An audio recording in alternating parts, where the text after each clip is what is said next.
Hi future officers, welcome to chapters and welcome to another important current affairs weekly revision session in which we cover the important current affairs from the examination point of view and we revise the month in a very comprehensive manner. So my dear friends, if I am audible and visible to all of you, please give me a thumbs up in the chat box so that we can start with the today's session.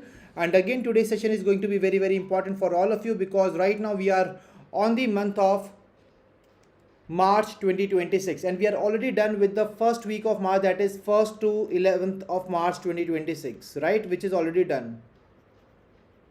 And today we are going to cover the 12th to 17th of March 2026.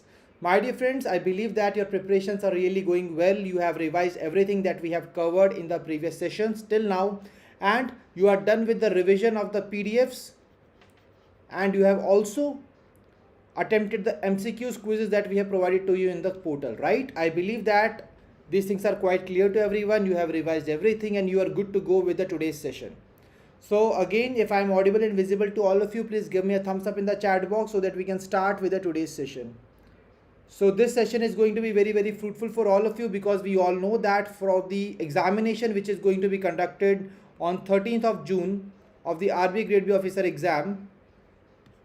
So the last 3 months are the most important months from the examination point of view. And here these months are March, April and May 2026 plus the first 7 days of June 2026. So we are already done with the April, May month. We are already done with the first 8 days of the month are already been done. And we are already done with the first 11 days of the March 2026. Now we will be covering the 12th to 17th of March 2026.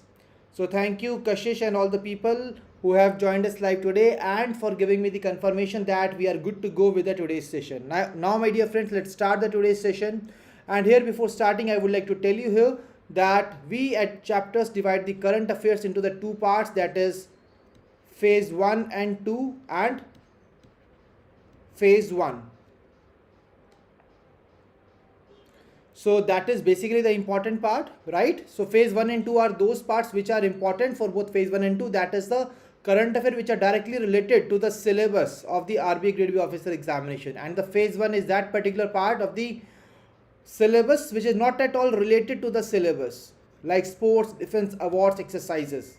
So that's why you can see here that we have divided this part in the two parts, phase 1 and 2, which is comprising of reports, scheme, RBI notifications, ESI and finance current affairs, government initiatives, and then we are having the phase 1, that is the sports, defense, awards, exercises, MOUs. So I hope that this is clear to everyone and we are good to go with the today's session, right?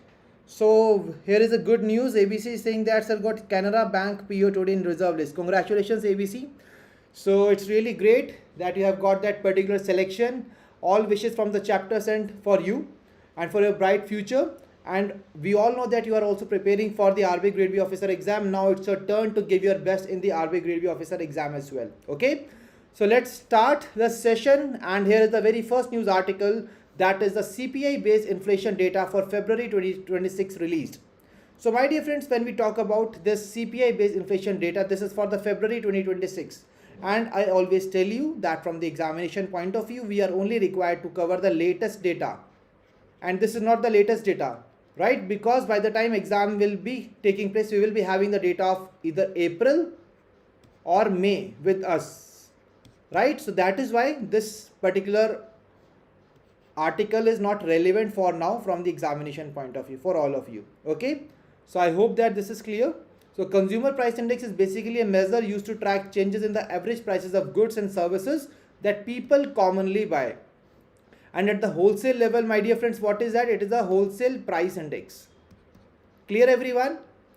So now let's move on to the next news article, that is India has submitted the 7th national report to Convention on the Biological Diversity.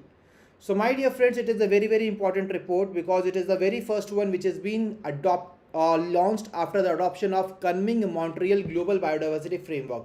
So I will be giving you a small overview of this particular article and then we will be starting with the key details of this article. So let's take an example that we all know that we are moving towards the sustainable development, right? And additionally, from the sustainable development, it is also a responsibility that we are living a responsible life along with the biodiversity in our country or in whichever place of the earth we are living, right? So this report is about the India's commitments to the biodiversity, like what we are going to do, how much we have achieved them, what is our performance, in which areas we are working good, in which areas we are working bad. For example, I always tell you that whenever you are appearing in the examination, you are solving any quiz, please ensure that you are doing that puncture analysis, right? So if you don't know about the puncture analysis, kindly see the orientation video where we basically totally in a very detailed manner discuss that what is the puncture analysis of a quiz or a mock test, right? Where you are basically identifying that all your weak areas, all your strength areas, on which areas you are required to work on, and what are the current results. So similarly, whatever the India's commitments were there for the biological diversity, so basically this report tells us that what was the India's performance. Clear everyone? So convention on the biological diversity is a kind of commitment. It is a treaty which has been signed, and India has committed that we will be focusing on the biological diversity as a part of the Convention on Biological Diversity. And on the basis of that, whatever our achievements are, we are going to discuss in this report. Additionally, my dear friends, you will also see that there is another term, that is Kunming Montreal Global Biodiversity Framework, which was adopted in 2022. Basically, let's take an example that this is the syllabus of the biodiversity conservation. So it is the biological diversity conservation syllabus for 2030, that what exactly are the different targets we want to achieve by 2030, right? Clear everyone? Now let's go deep into this report and see that what exactly it is having for us. So India has submitted the 7th national report to the Convention on Biological Diversity, which presents a robust indicator-driven national assessment demonstrating the progress among the conservation, restoration and sustainable use, governance reform, climate mitigation and the community participation. So how exactly we have performed in the previous some time, right, across the conservation of the biological diversity, restoration, sustainable use. So we will be assessing all these areas with the help of this particular report. The report has been prepared by the Union Ministry of Environment, Forest and Climate Change, and the technical coordination for the report was being supported by National Biodiversity Authority, with the assistance from the United Nations Development Programme under the Global Environment Facilities GEF 8 umbrella program, right? So my dear friends, let's move on to the key findings of the report. So whenever we are covering any report, we are required to cover it across the 5 dimensions, right?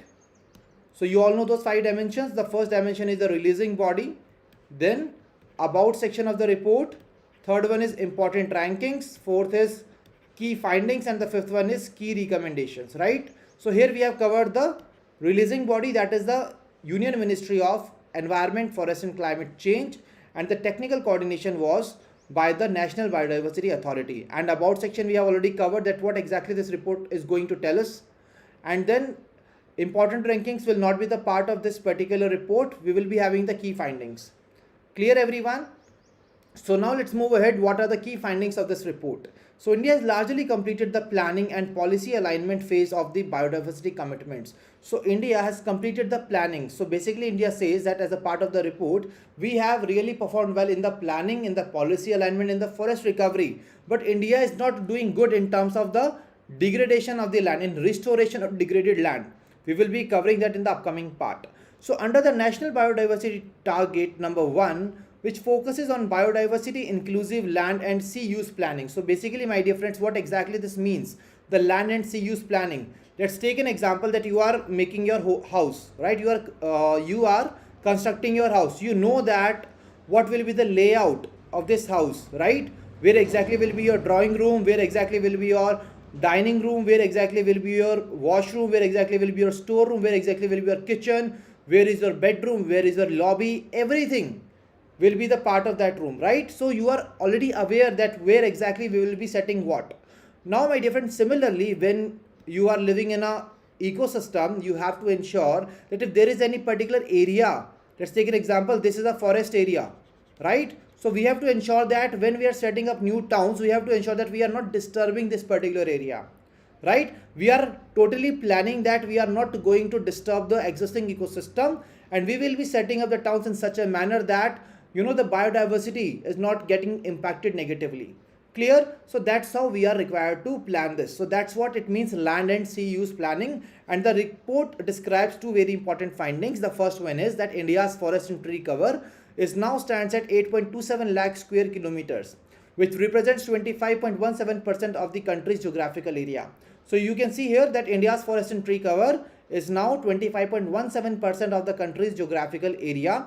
Between 2021 and 23, forest and tree cover has increased by 1445.81 square kilometer. So basically, what is the percentage of India's geographical area is under the forest and tree cover? The right answer is 25.17%, and the forest and tree cover in India has increased by 1445.81 square kilometers from 2021 and 2023. Moving ahead, the wetland inventories have been completed nationwide. Integrated coastal zone management plans are being implemented in the coastal states, and eco-sensitive zones have been notified around most protected areas. So this report has basically told us about the progress that we have made across the different areas, like of the integrated coastal zones, eco-sensitive zones, and the protected areas. Now the environmental approvals have also been streamlined through the digital clearance platform Parivesh 2.0. My dear friends, whenever you are basically thinking of creating a particular project on a piece of land, so you need to take a clearance from the Parivesh portal, and it will be assessing that how much impact you will be having, your project will be having on the environment, right? So that's why we need a clearance from the Parivesh portal. Only then you can set up that project. So this integrates several regulatory processes made easy for the people, right? So this is the very first NBT target 1. It was basically about the land and sea use planning. We have seen that forest cover has increased, right? Now the national biodiversity target number 2. It focuses on ecosystem restoration. Basically that means if a student is using a notebook and the notebook has got damaged, so the restoration of the notebook means you are reorganizing that notebook. You are working on that notebook. You are making it again usable. You are making it again in that particular form in which it was earlier before getting damaged, right? Similarly, the ecosystem restoration is the second target under the NBT. The report provided mixed findings here. Basically, according to the Desertification and Land Degradation Atlas, 29.77% of the India's geographical area, that is roughly 97 million hectares, is currently undergoing degradation. So India's area is degrading, and India has pledged to restore 26 million hectares of the degraded land by 2030. तो India ने एक target लिया that by 2030 we are taking the pledge that we will be restoring the 26 million hectares of degraded land, and out of this India has already restored 24.1 million hectares. And when it comes to the country's forest carbon stock, it has increased to 7285.5 million tons, representing a rise of 81.5 million tons compared with the previous assessment. So दोस्तों यहाँ पर आप देख सकते हो कि India का जो जोग्राफिकल एरिया है in terms of the degradation ये increase हुआ है, right? That means we are not doing good there. Although the target that we set by 2030 of restoring 26 million hectares of land, we have already restored 24.1. That means our target is little bit smaller. We have to enhance the target, right? So these are the mixed findings. Although we have performed good as per the target that we set, but still India's degraded land percentage is increasing. Now mangrove cover has also increased modestly. Nearly a third of India's land continues to experience degradation. A very, very alarming finding from this particular report. Clear everyone? NBT 2 is clear to everyone? That is about the ecosystem restoration. NBT 1 was about land and sea use planning. NBT 2 is about the ecosystem restoration. Now moving on to the next part, the NBT 3, that addresses the conservation across land, inland waters and marine ecosystem, in line with the global 30 into 30 goal. So basically we are trying to conserve 30% of the planet by 2030. Under the NBT 3, we are having the target of 30% of the conservation of the planet by 2030. So this is the target of 30 cross 30, right?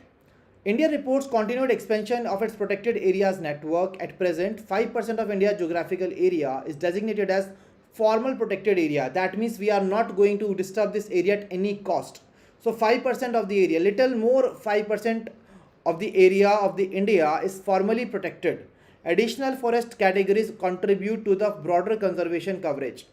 Clear? The marine protected areas have also increased. The government is identifying other effective area-based conservation measures outside the formal protected area ecosystem. So my dear friends, this is not just the part of this, protected area only where we need to protect the things. For example, trees, when it comes to trees, are trees only in the forests or they are also in our locality, in our schools, in our universities, in our nearby areas? So trees are everywhere, right? So we have to ensure that we are conserving those trees. We are not impacting them, we are not cutting them. Clear? So that is what we basically meant with other effective area based conservation measures. Clear? Like recently we covered that National Highway Authority of India has basically launched a green cover index in which it was basically assessing that how much green the highways are, right? So that's what we need to understand from this part. Now moving ahead to the national biodiversity target number 4, which focuses on species recovery. So my dear friends, we have seen the different targets on the NBT. NBT target 1 was related to the sea land use planning. Second one was ecosystem restoration, right? Third one was conservation of the planet by 2030. Fourth one is about focus on species recovery. Species recovery. For example, recently we covered the IBCA, right? International Big Cat Alliance, where we basically focus on conservation of the big cat species.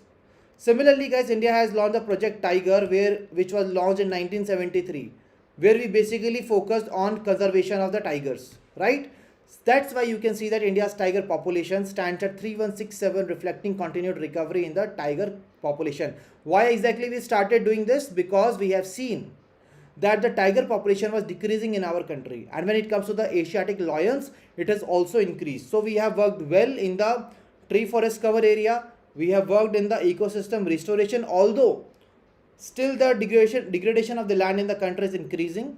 Then when it comes to the protected areas, we are formally increasing the coverage of the protected areas, and now we are having the focus on species recovery, and again here we have performed well. The trees outside forest now make up a significant share of India's total tree cover. So while agroforestry occupies 8.65% of the country's geographical area. So my dear friends, agroforestry occupies 8.65% of the country's geographical area. Clear? India has made measurable progress in certain areas. Significant challenges remain in meeting the full set of biodiversity targets by 2030. Not that much to cover from here. Of the 23 national biodiversity targets, only 2 NBT1, that is NBT1 and NBT2, are clearly identified as being on track. See, only the 2 targets are on track of the 23 national biodiversity targets.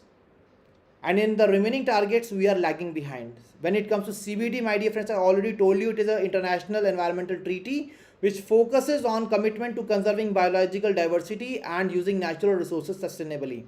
And the KMGBF sets out 23 global biodiversity targets to be achieved by 2030. I told you it is a syllabus of biodiversity conservation by year 2030, right? Where we want to conserve 30% of the world's land and seas, restoring degraded ecosystems. And it evaluates India's performance against 23 national biodiversity targets. So it was quite a long report, my dear friends, but I believe that we have covered this report in a very beautiful manner, and now we will be able to answer the questions. Are you guys ready for the questions? Okay, let's try to revise it again first. So India has submitted the 7th national report to the Convention on Biological Diversity. Now I want all of you to give me the answers in the chat box, right? So it is the first full progress assessment after the adoption of KMGBF. What exactly KMGBF stands for? Kunming-Montreal Global Biodiversity Framework, right? The report has been released by Ministry of Environment, Forest and Climate Change. Clear? When it comes to the NBT1, it focuses on which area? It focuses on biodiversity inclusive land and sea use planning. India's tree and forest cover areas increased by how much?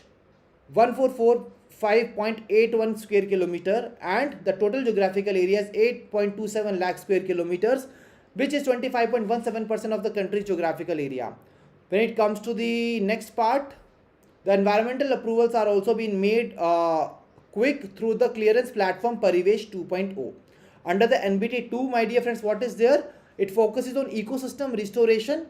The report provided mixed findings here. The report provided mixed findings where we see 29.77% of the India geographical area is undergoing degradation. And what was India's target to be achieved by 2030? 26 million hectares of land to be restored, out of which we have restored 24.1 million hectares of land. Now the country's forest carbon stock has increased to 7285.5 million tons. Another important part. India's one-third of the land is continuing to experience degradation, nearly. Right? Now NBT3 says about the global 13 to 30 goal, that is 30% of the conservation of the planet by 2030, and where we see that India geographical area under the protection has increased by around more than 5%. NBT4 says the focuses on the species recovery. India's tiger population has increased to 3167. Asiatic lions population has also got increased. India has made measurable progress in the certain areas. Significant challenges remain in meeting the full set of biodiversity target by 2030. Clear everyone? Now let's try to answer the questions. Here's the very first question. India submitted its 7th national report to the CBD. What exactly CBD stands for? That is Convention on Biological Diversity. Absolutely right. This is the right answer. So well done, Harshal, Kashish, Upasana. You have given me the right answer. What about other people? Other people are just sleeping here in the class, or you are also going to answer in the class? My dear friend, see, if you are just here to listen to me and see me, please save your time, right? If you are here to perform, then only stay in the session. Clear to everyone? So it is the first full progress assessment since countries adopted the dash in 2022. What is this? It is the Kunming-Montreal Global Biodiversity, right? Absolutely right. Moving ahead, the report has been released by Union Ministry of Environment, Forest and Climate Change. The technical coordination was supported by the dash with assistance from the United Nations Development Programme. It is National Biodiversity Authority. Absolutely right. The right answer to that was Kunming-Montreal Framework. That's really great to see all of you giving me the right answers in the chat box. Now moving ahead, India's forest and tree cover now stands at 827,357 square kilometers, representing how much percent? 25.17% of the country's geographical area. Between 2021 and 2023, forest and tree cover increased by 1445 square kilometers. Environmental approval has been streamlined through the digital clearance platform, that is Parivesh. Moving ahead, according to the Desertification and Land Degradation Atlas, what percentage of the India geographical area is currently undergoing degradation? This is 29.77%. Now India is pledged to restore how many million hectares? 26 million hectares of the degraded land, out of which 24.1 has already been done. Nearly a third of the India's land continues to experience degradation. National biodiversity target address conservation across land, inland waters and marine ecosystem in line with the global dash goal of conserving dash percentage of the planet by 2030. What is it? Is the 30 cross 30 goal, where we are conserving 30% of the planet by 2030. Absolutely right. At present, a little over of 5% of the India geographical area is designated as formal protected areas. India's tiger population now stands at 3167, reflecting the continued recovery. Trees outside forest now make up a significant share of India's total tree cover, while agroforestry occupies about what percentage? Please tell me in the chat box.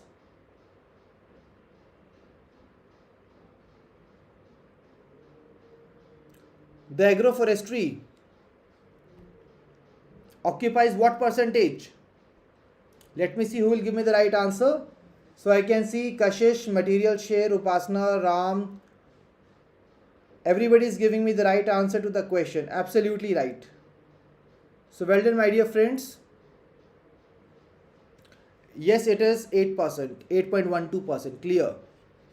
Moving ahead, out of the 23 national biodiversity targets, only 2, that is NBT 1 and 2, are clearly identified as being on the track. The KMGBF sets out 23 global biodiversity targets to be achieved by which year? 2030.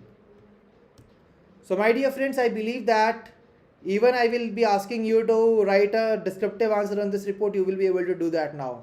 Right? Am I right or wrong? So that's how we need to cover these current affairs. Okay, let's move on to the next news article. That is the NABARD launches National Climate Stack Innovation Challenge. National Climate Stack Innovation Challenge. Now let's take an example that you are a student who is very unorganized. His notes are in the one copy.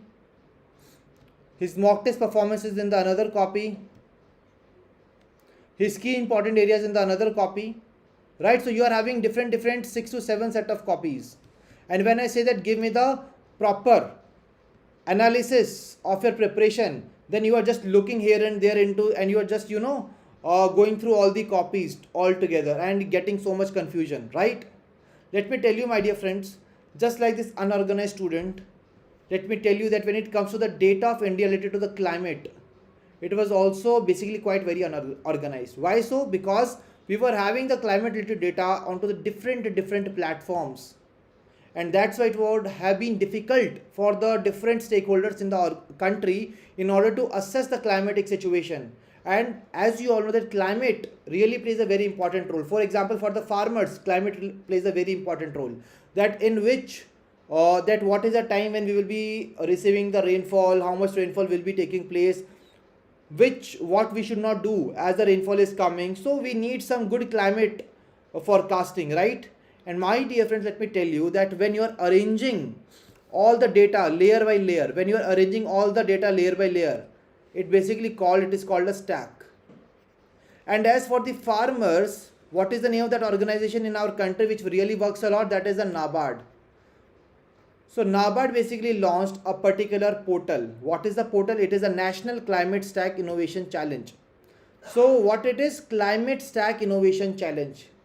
I told you how it becomes a stack when we are layering down all the data related to the climatic conditions of the country through all the portals, and we are making it organized and making a stack of it. Clear everyone? So it launches the National Climate Stack Innovation Challenge. So we have come up with a challenge, and under this challenge we are inviting the innovators that please come and try to identify the solution which can help us in guiding the farmers, that how exactly you are required to go in the upcoming timeline, right? So the National Bank of Agriculture and Rural Development, in collaboration with the Gates Foundation and Dalberg Advisors, launched the National Climate Stack Innovation Challenge. It will bring the best minds forward, help develop a solution that brings all these data streams together in a seamless manner. Now the objective of this particular stack is to strengthen India's climate resilience architecture, and it will be developing foundational layers of the National Climate Stack for rural India. तो rural India के लिए एक पूरा climate stack बनाया जाएगा which will be really helpful for all the farmers. Now, what is the context? Increasing the climate risks such as heat waves, floods, droughts, and cyclones are impacting agriculture and rural livelihoods. And we need to ensure that we want to, my dear friends, you all know that India is having the dream of becoming the Viksit Bharat by 2047. And when exactly we will be becoming the Viksit Bharat? We will be becoming Viksit Bharat when our grassroots levels will be developed. And what are a grassroots level? These are the rural India. So we need to ensure their livelihood, and most of them are basically dependent on agriculture only, right? So the aim is to create forward-looking, interoperable and decision-ready climate intelligence by integrating dispersed climate datasets into a unified system. The challenge seeks to mobilize research institutions, universities, startups to contribute to the solution. Now, development of a credible near-term climate hazard forecasting framework. So basically, what is the key focus area? We can set up a such kind of framework which is going to provide us the near-term climate hazard forecasting, that okay, at what time and in which month of that particular year we are going to receive these kind of natural disasters or the heavy rainfall, so that we can plan our farming systems accordingly. Now, what is the expected outcome? The transition from climate data aggregation to the operational climate intelligence for agriculture, rural finance and public planning. Let me tell you guys, it is one of the very important line of this particular article. Why? See, not from the data point of view, but from the knowledge point of view.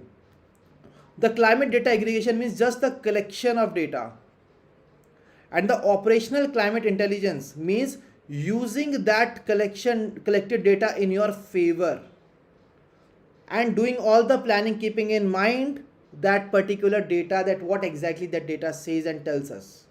Clear everyone? Are you getting the point? Similarly, like you have just analyzed your performance in the different mock tests, and you have just noted down the scores, right? So these are my scores in the different mock tests, but you have not chalk out an action point how to work on these areas which are your strength areas or the weak areas, right? So this will be the operational intelligence related to that particular data. So operational climate intelligence for agriculture, rural finance and public planning is really very important. Clear everyone? Are you guys able to understand it from the examination point of view? That's all what we have to understand from the examination point of view. Clear everyone? Now let's move ahead to the next news article. SBI has launched 500 million social loan for the women empowerment. Now my dear friends, this is a social loan. That is basically we are focusing on a society, on a particular section of the society. And what is that section? That is the women. For the women empowerment, we have come up with a $500 million loan. So guys, State Bank of India has launched $500 million syndicated social term loan facility focused exclusively on the women empowerment with a green shoe option. So my dear friends, what exactly this syndicated social term loan facility is all about? What exactly it means? A syndicated loan means that when, let's take an example that, I cannot afford 10 lakh rupees. I cannot afford 10 lakh rupees, right? And the 10 people among this session cannot afford 10 lakh rupees. But every one of you can afford 1 lakh rupees. And I want to create a pool of these 10 lakh. What we will be doing is, we will be pooling the money from you 10 people and we will be making that 10 lakh pool. So this money now can be given for a particular welfare project. So this we call a syndicated loan. When you are pooling the money from the different investors and then giving it in the form of a loan, that is called syndicated loan. Understood, my dear friends? So State Bank of India has come up with a syndicated social term loan facility which focuses exclusively on the women empowerment with the green shoe option. Now what is the green shoe option? Green shoe option basically means that when there is a high demand, we can increase this amount of loan. For example, right now it is $500 million only. But you can see that there is a high demand of this particular loan. So SBI is having the flexibility that it can make it 600 or 700 according to the demand. Clear? That will be done under the green shoe option. You can see here green shoe option is the provision in a financial deal which allows the lender or the arranger to increase the size of the loan or issue beyond the original amount. Here the amount was $500 million. So we can increase that amount, right? It gives flexibility to raise additional funds, usually a fixed extra percentage over the base amount. In this case, SBI's $500 million loan can be increased further if there is a strong interest from the investors. So that's all we need to understand here. So SBI has come up with this loan. The objective is quite simple, that we want to accelerate social impact, reduce the gender gap and promote inclusive economic growth. So that is the major crux of this particular article, that we want to accelerate social impact. And that's why we have aligned it with the Sustainable Development Goal number 5, that is the achieving gender equality and empower for all women and girls. So my dear friends, please remember Sustainable Development Goal number 5 is related to the achieve gender equality, and this $500 million loan of the SBI is related to this particular goal only. Clear everyone? This is first such transaction by the SBI and is expected to be the largest gender themed loan globally. So अब तक का ये सबसे बड़ा global loan होगा which is themed on the gender development. Clear everyone? Clear everyone? Let's move on to the next news article.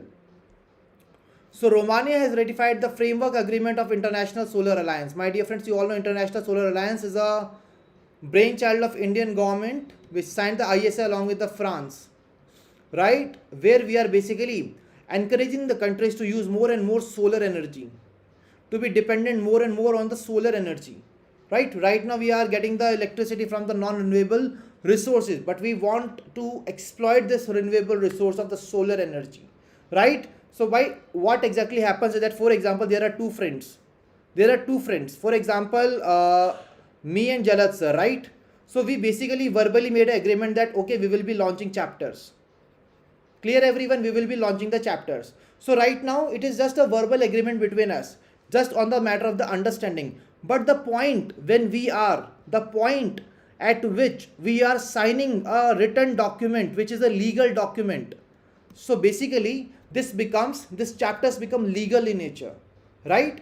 Similarly, my dear friends, earlier Romania said that, okay, we will be adopting the International Solar Alliance, right? We will be the part of ISA. But it has not ratified the agreement, framework agreement. Now, framework agreement is that legal document which when will be signed by the Romania, then it's called the ratification of the framework agreement, that yes, Now legally we are into this framework and we will be adopting this framework and we are going to follow all the rules of this particular framework. That is called the ratification of the framework agreement. Getting the point? So my dear friends, I cannot explain it to you in a more better manner, right?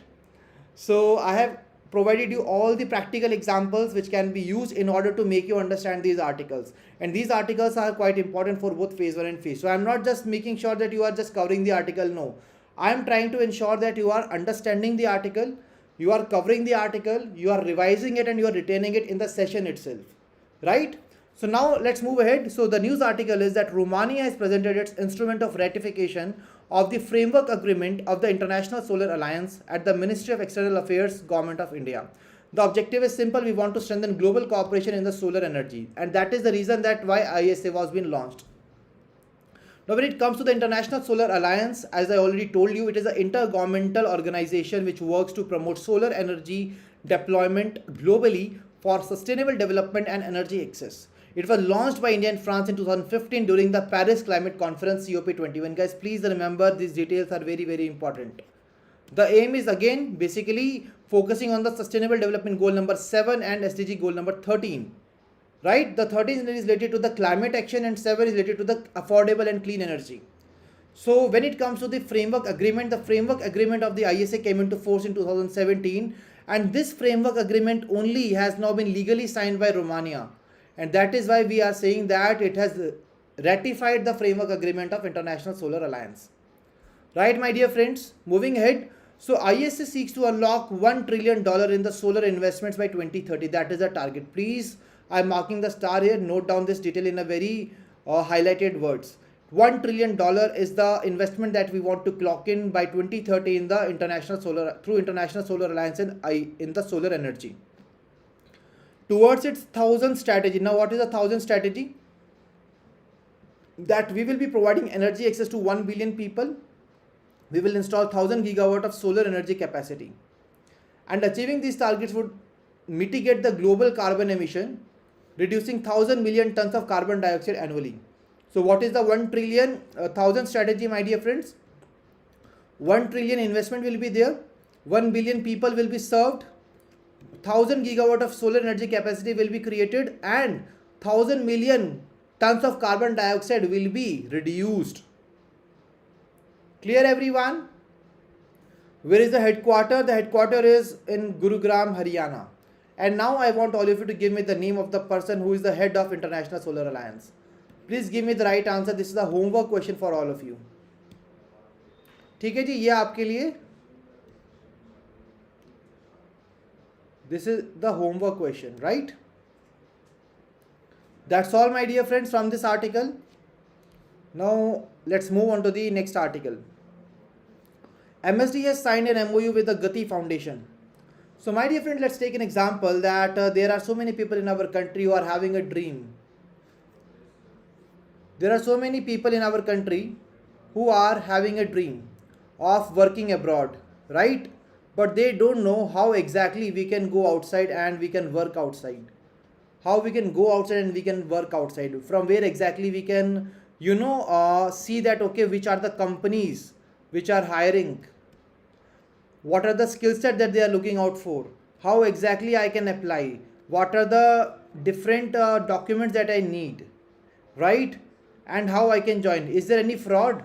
Who is working behind? Because so many times, like in the movies, my dear friends, you must have seen so many times that what they do is that they are hiring you and they are calling you to a particular country. And when you go to the country, you are being frauded, right? They are taking the enough amount of money from you and now you are left stranded. And what happens is that people ended up going to the jail even in that particular country, right? Or they are using some illegal ways in order to stay in that country now because they are now stuck there. So basically, in order to avoid such kind of situations, Ministry of Skill Development and Entrepreneurship has signed an MOU with the Gati Foundation. So basically, why this has been done? So that we can create a placement cell. This placement cell is basically a kind of one-stop solution for all the people who want to go abroad and work there, right? So this placement cell will tell that, okay, these are the companies which are hiring right now, these skill sets they are looking for. That's how you can apply for that particular part. And these are genuine companies, there are no frauds involved, right?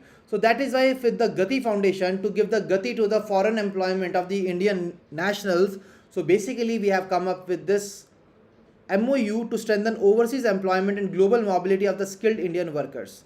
The MOU aims to create a strategic framework to position India as the global hub of skilled talent and enable structured access to international job opportunities. The collaboration will develop a data-driven roadmap identifying high-demand global job roles, priority destination countries, and sectoral opportunities. Right, my dear friends? That's what on which we are focusing on. A project management unit will be set up at the Kaushal Bhavan in New Delhi, which will be providing the technical and the strategic support, including research, monitoring, international partnerships. The initiative will be supporting the Skill India International Centers, strengthen linkages with the ITIs and polytechnics so that we can provide those skill sets to the people which are really looked after by the foreign companies. Clear, everyone? So my dear friends, now we are done with the 5 more articles. Are you guys ready for the next round of Drishyam? Are you guys ready? Please show me some energy in the chat box that yes sir, we are ready for the next round of Drishyam round, so that we can go and kill all these questions on these important phase 1 and 2 articles. Waiting for your responses.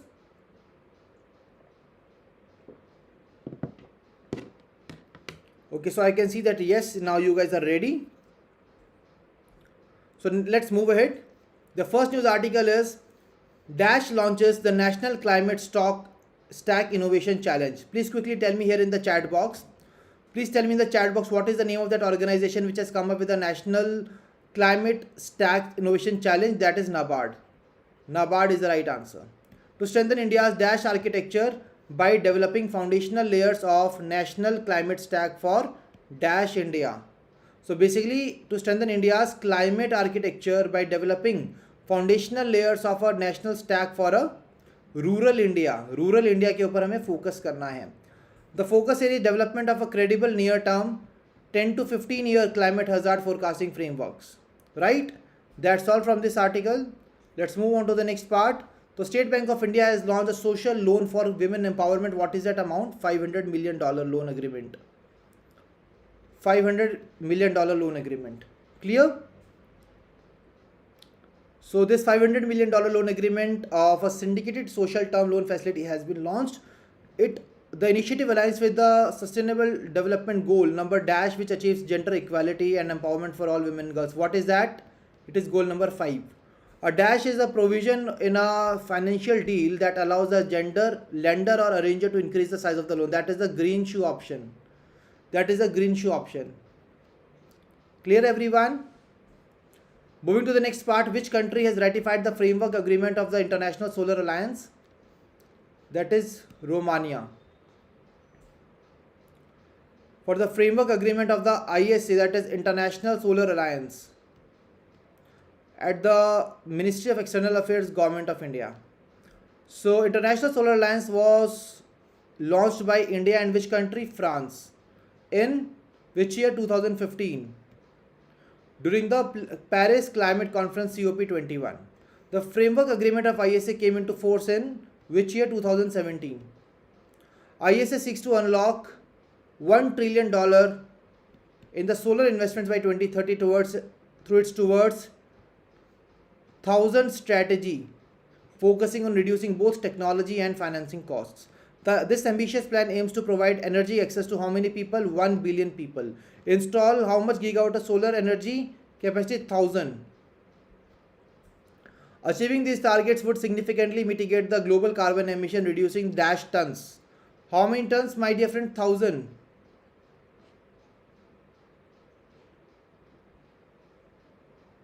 Clear, everyone?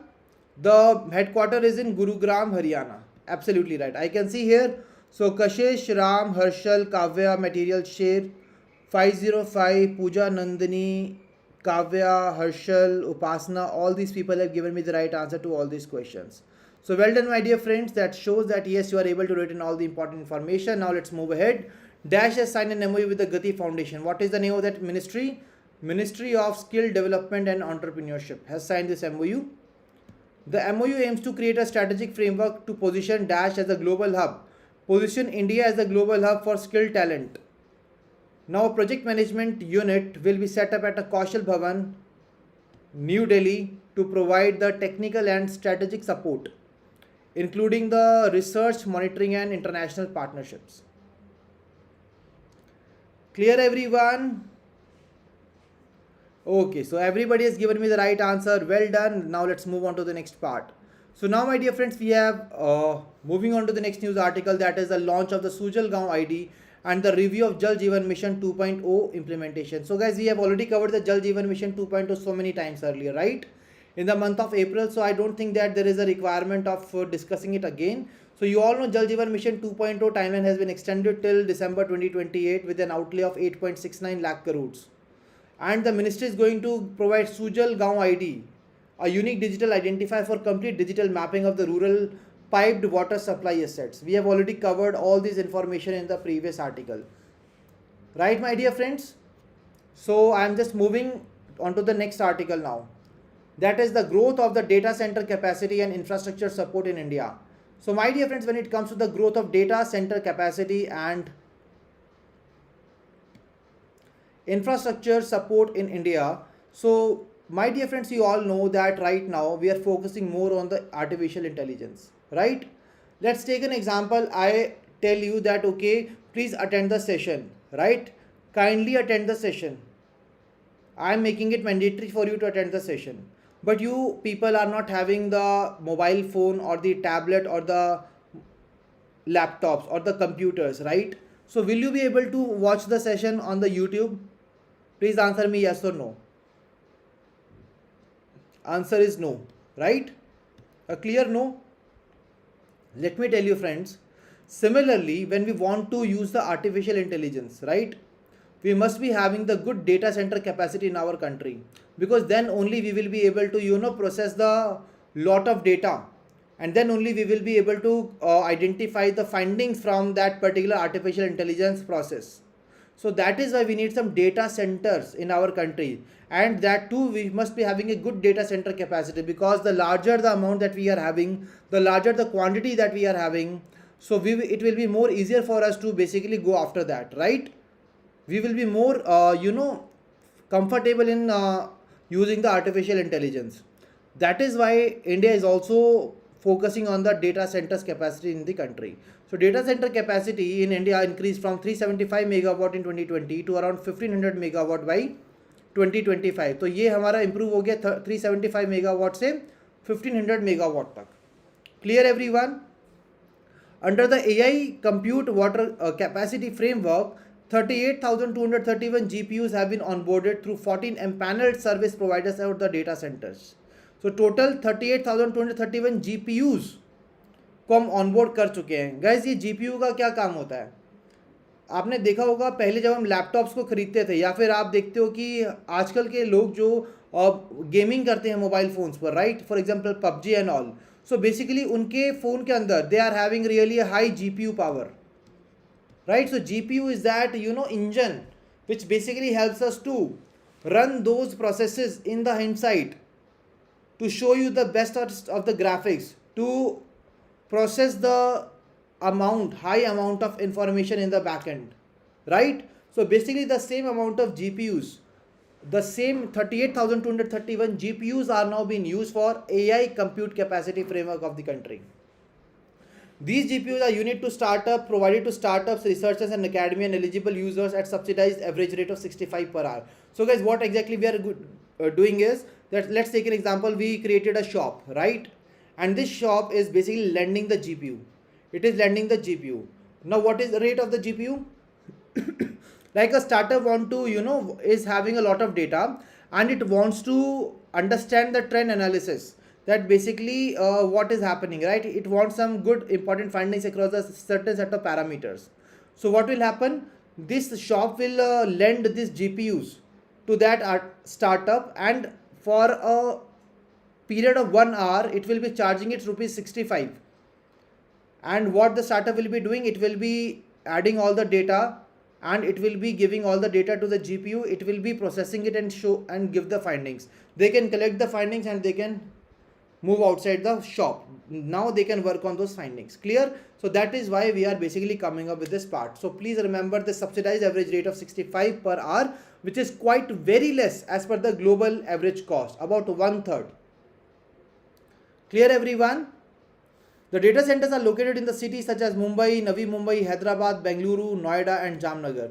The sustainable harnessing and advancement of the nuclear energy for transforming India Act was passed to support reliable power solutions. Now my dear friends, let's take an example that I told you to please watch the session, right?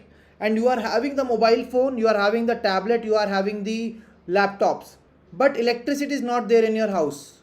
Will you be able to watch the session? Again, no, right? So basically, in order to run all these machineries and all these GPUs, we need what? We need power. And that is why recently Indian government has come up with the Shanti Act, that is sustainable harnessing and advancement of nuclear energy for transforming India, that is Shanti. ठीक है, जब सबको power मिलेगी तो India में शांति होगी, तो इसीलिए हमारे पास आया Shanti act to support reliable power solutions. Clear everyone? Are you guys able to understand the point? So that's all with this particular news article. So the data center capacity of the country has improved from 375 to 1500 megawatt by 2025. We have added 38,231 GPUs which have been onboarded through 14 empaneled service providers of the data centers. That's all. Now moving ahead, increase in the fertilizer stock, subsidy allocation and the urea production in India.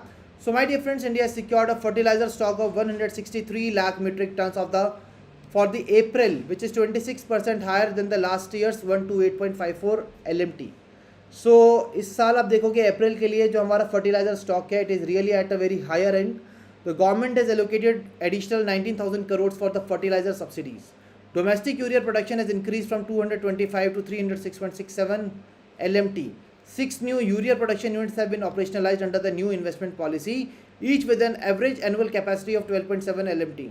So my dear friends, here the most important data is basically about what was the fertilizer stock. And let me again tell you that this article is having less relevance from the examination point of view. Clear everyone? Although we have covered this article, but it is having a very less significance from the examination point of view. Now let's move on to the next news article, that is Amrit Mitra Mahotsav. My dear friends, you all know that in India we are having the mission, that is Atal Mission for Rejuvenation and Urban Transformation. Under this mission, what exactly we are doing? We are basically focusing on the urban areas. We are focusing on the urban areas, right? And these urban areas we are focusing on across the different parameters. For example, sanitation, hygiene, sewerage, water supply, right? So all these important areas which are really required to have and sustain a good life in the urban areas, right? So we are working for transforming such kind of sectors under the Atal Mission for Rejuvenation and Urban Transformation. Now let's take an example that there is a society and it is having a water connection and a water pipeline, right? And the women of that society are having the complete knowledge that okay, from where exactly the pipeline is going on, if the water supply is not coming properly, where exactly can be the issue, how can we fix it, right? So that will be really very good for the society, because if any kind of problem comes, so these women are basically capable of solving these problems. So such kind of people we call as Amrit Mitra. So my dear friends, now you can see that Ministry of Housing and Urban Affairs has organized the Amrit Mitra Mahotsav to celebrate women self-help groups contributing to urban water management under Amrit 2.0. So urban water management is one of the very important component under the Atal Mission for Rejuvenation and Urban Transformation 2.0 scheme, and there the women self-help groups are playing a very important role, and we are celebrating the role of these people who are called Amrit Mitra. Clear everyone? They are involved in activities such as water quality testing, billing and collection, community mobilization, fecal sludge management, and the operation and maintenance of water assets. That's all. The Amrit Mitra model is planned to be expanded from around 1900 cities to 5000 cities. So we are planning to increase it to 5000 cities now. The Amrit Mitra model. Clear everyone? Are you guys ready to give me the answer to all these questions now in the chat box? Okay, so let's move ahead. The launch of Dash ID and the review of Jal Jeevan Mission 2.0 implementation. What is the ID we are talking about? The Sujal Gaon ID. Sujal Gaon ID. And what is the name of the minister? Minister of Jal Shakti. She had a meeting with the PHED, REWS and Panchayati Raj departments. Jal Jeevan Mission has been extended till December 2028 with a total outlay of 8.69 lakh crores. The ministry has launched the Dash, a unique digital identifier for complete digital mapping of rural piped water supply estate. That is the Sujalam. Right, my dear friends, that's all from this article. Let's move on to the next part. So the data center capacity in India has increased from about 375 megawatt to around 1500 megawatt by 2025. And how many GPUs have been onboarded? Around 2831 GPUs have been onboarded. Right? What is the act which was passed to support reliable power solution? That is the Shanti Act. Now let's move ahead. Increase in the fertilizer stock subsidy allocation and urea production in India. So India secured a fertilizer stock of how many metric tons for the April? So this is quite a less relevant article, my dear friends, from exam point of view. We have seen that it was around 25 to 26% higher than the last year's stock. So yes, it was. People are saying 163 lakh metric tons, absolutely right.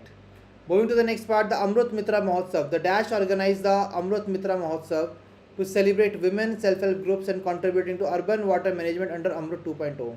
What exactly is the full form of Amrut? That is the Atal Mission for Rejuvenation of Urban Areas and Transformation, right? And what is the name of the ministry which has come up with this particular Amrut Mitra Mahotsav? That is Ministry of Housing and Urban Affairs. Absolutely right. Amrut Mitras are involved in activities such as water quality testing, billing and collection. Clear, everyone?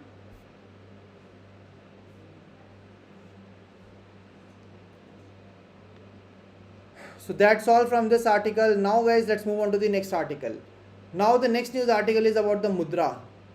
My dear friends, we have already covered Mudra loan in a very detailed manner. If you have missed that session, it was of the April. In the April 2026 session, we have covered the Mudra in a very detailed manner, right? So this is already done. I don't think we should go again with this particular scheme. Let's save our time, right? Because we have to cover so many things.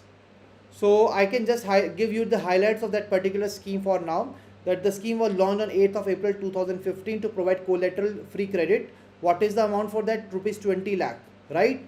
Now the loan is being given under this particular scheme, which comes under the Ministry of Finance in the different categories. That is Shishu, Kishore, Tarun and Tarun Plus. Shishu is having Shishu can take the loan up to rupees 50,000, Kishore from 50,000 to 5 lakh, Tarun from 5 lakh to 10 lakh, Tarun Plus from 10 lakh to 20 lakh.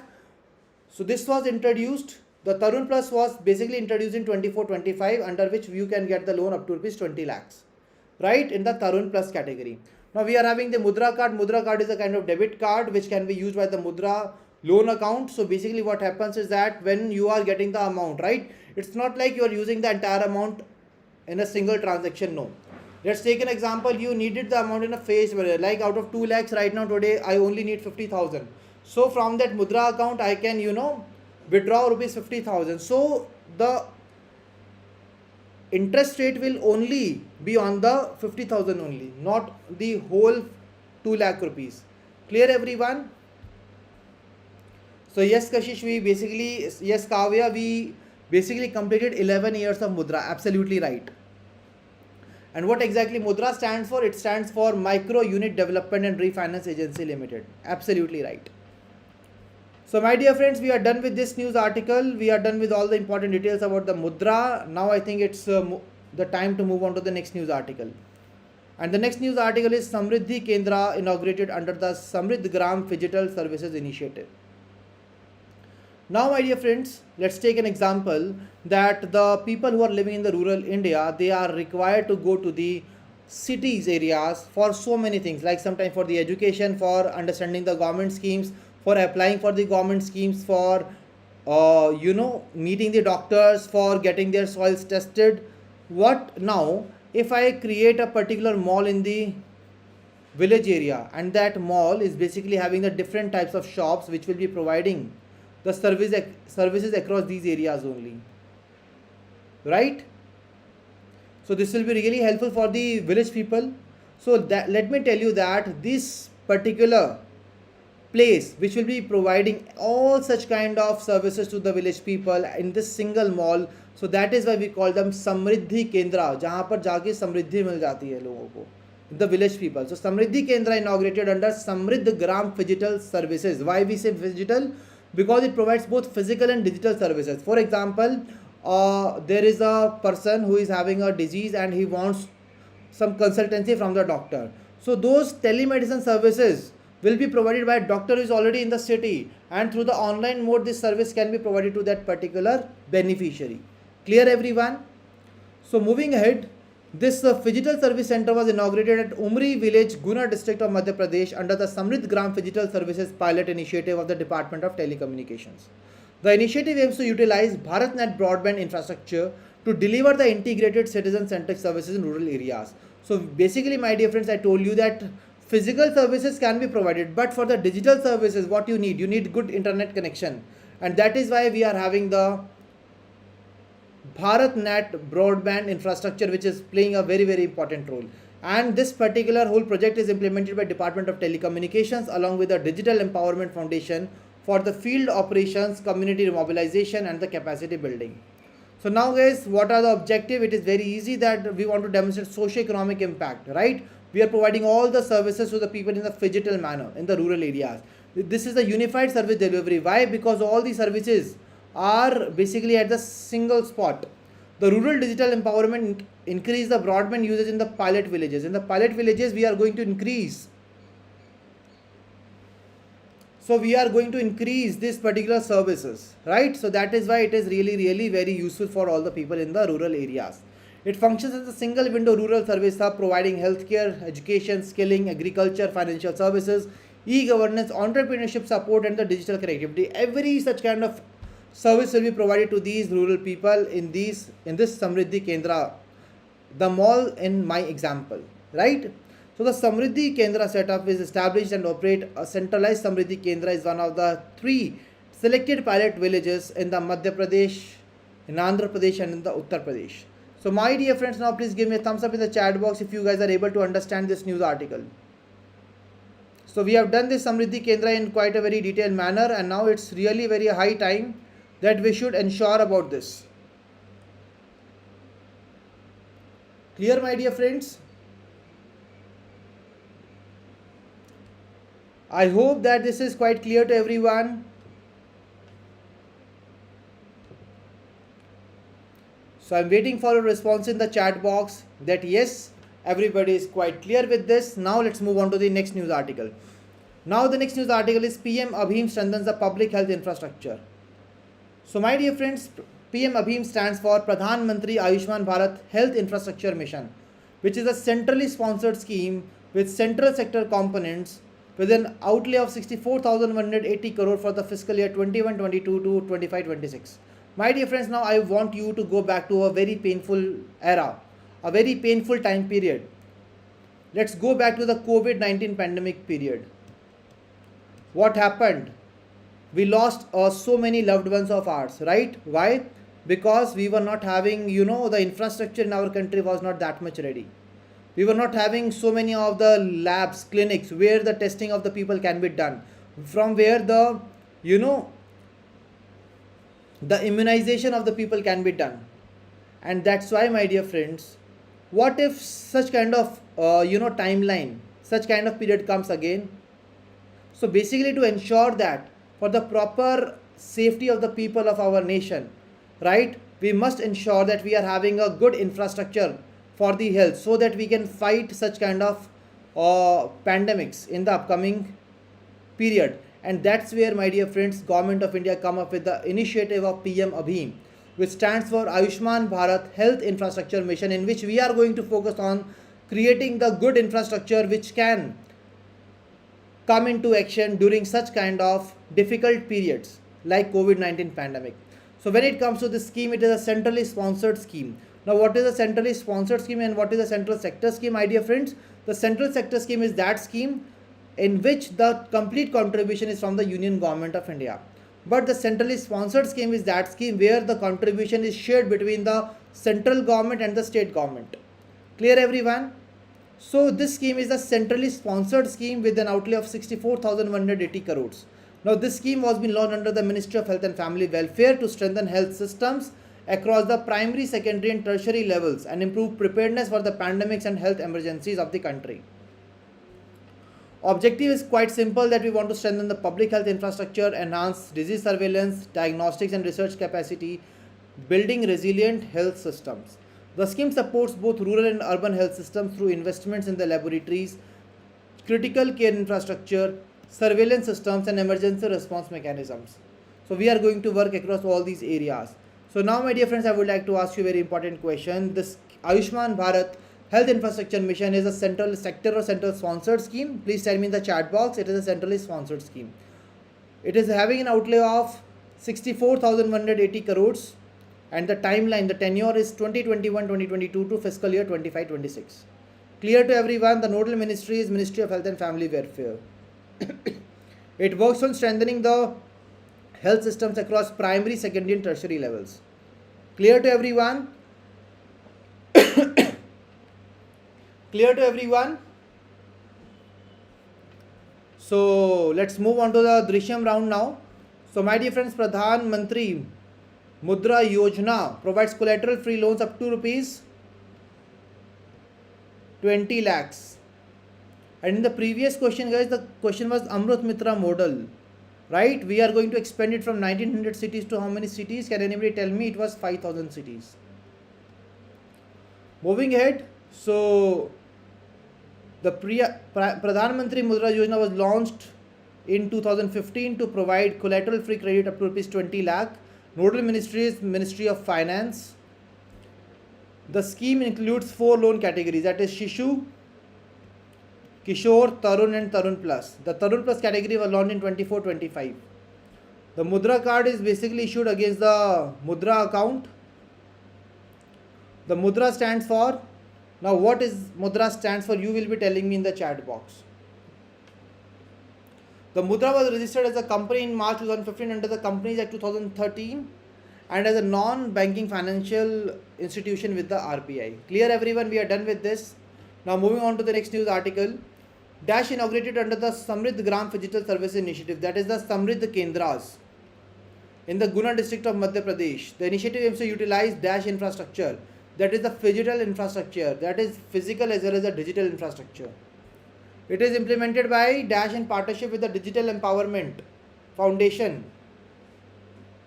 So what is the name of that ministry which implements the scheme? Please tell me in the chat box.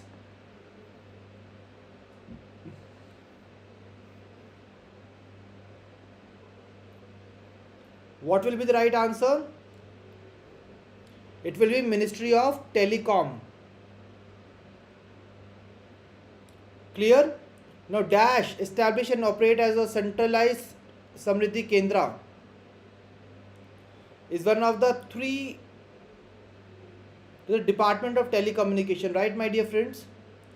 It is one of the 3 selected pilot stages in Madhya Pradesh and Andhra Pradesh and the Uttar Pradesh, that is Samriddh Kendras,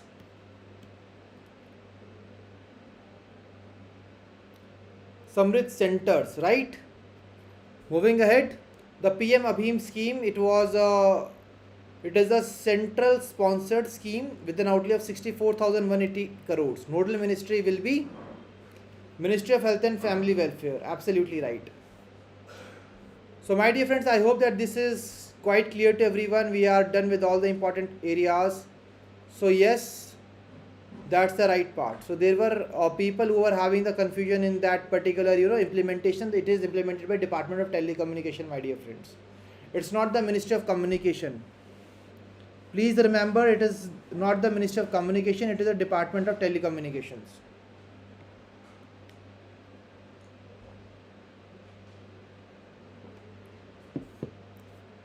Clear to everyone? Let's move on to the next news article. Swami Fund for the completion of stalled housing projects. Let's take an example, my dear friend, that there are some college students and they have worked really hard on a particular project.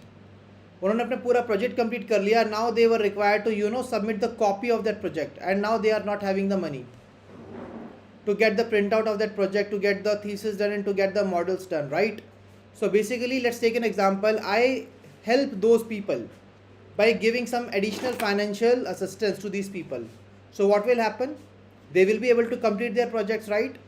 Similarly, my dear friends, let me tell you that there are so many projects in our country which are related to housing, and these projects get stalled due to the lack of money in the lateral stages, in the ending stages of the creation of these houses.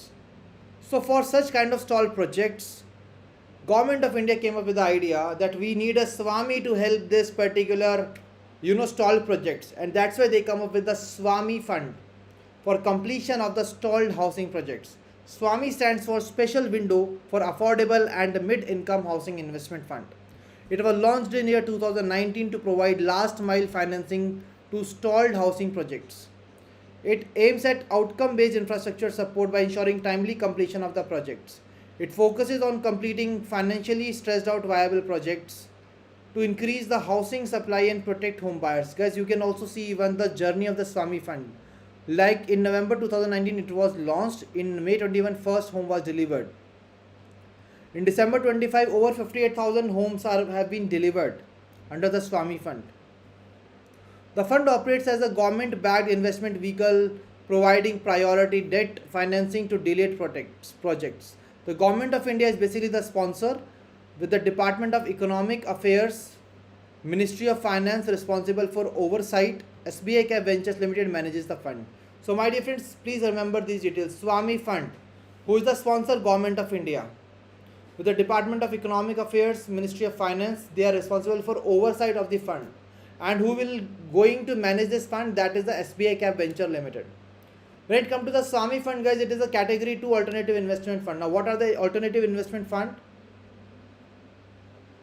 So, the example that I gave you related to the syndicate loan, right? Similarly, here what happens is that we are basically pooling the money from the different investors, and then we are using that money for a common project. That's called alternative investment fund. Refers to any fund established or incorporated in India that functions as a privately pooled investment vehicle. Clear? So it is a category 2 alternative investment fund under the SEBI regulations. To widen the scope of investments, projects are being classified as NPA as well as those under the proceedings before the National Company Law Tribunal are also eligible for the consideration. That means the projects जो NPA हो चुके हैं या फिर NCLT के under आ चुके हैं, तो उनको भी इंक्लूड कर दिया हमने, सो दैट कि जो कवरेज है उसको इंक्रीज किया जा सके. Clear? So here the key data we already discuss that more than 58,000 homes have already been completed under the Swami Fund, right? So the eligibility for the Swami Fund includes the project should be stalled, right?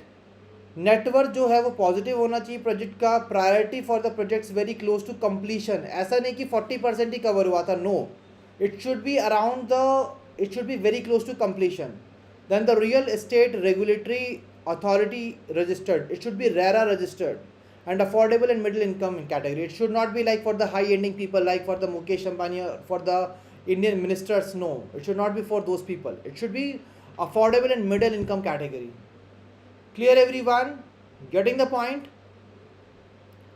So the eligibility of the Swami Fund is the project should be stalled, it should be near completion, net worth should be positive of the project, it should be RERA registered, that is Real Estate Regulatory Authority, and affordable and middle income category. That's all.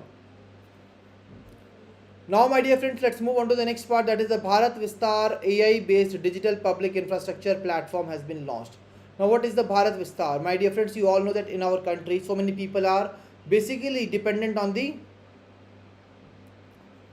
agriculture as the major source of income, right?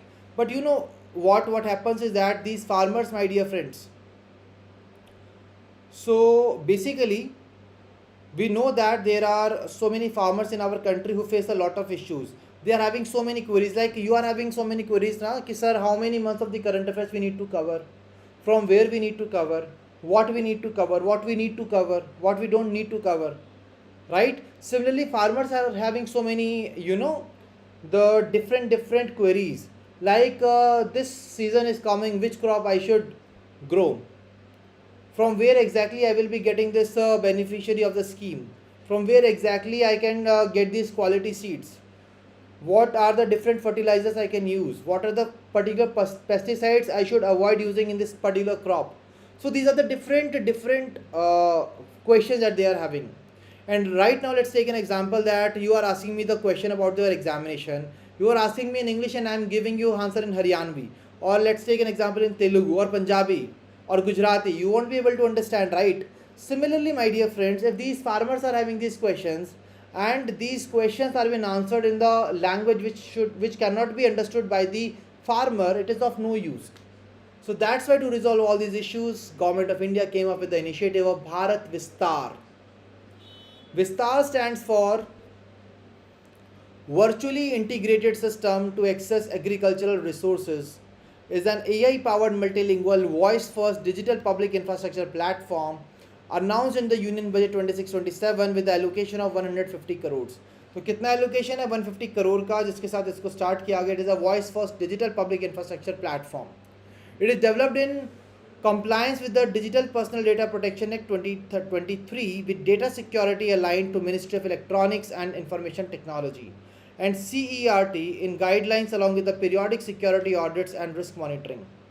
Phase 1 of the platform was launched on 17th of February 2026 as a nationwide system to provide farmers with the real-time location-specific personalized agriculture advisories and access to allied services.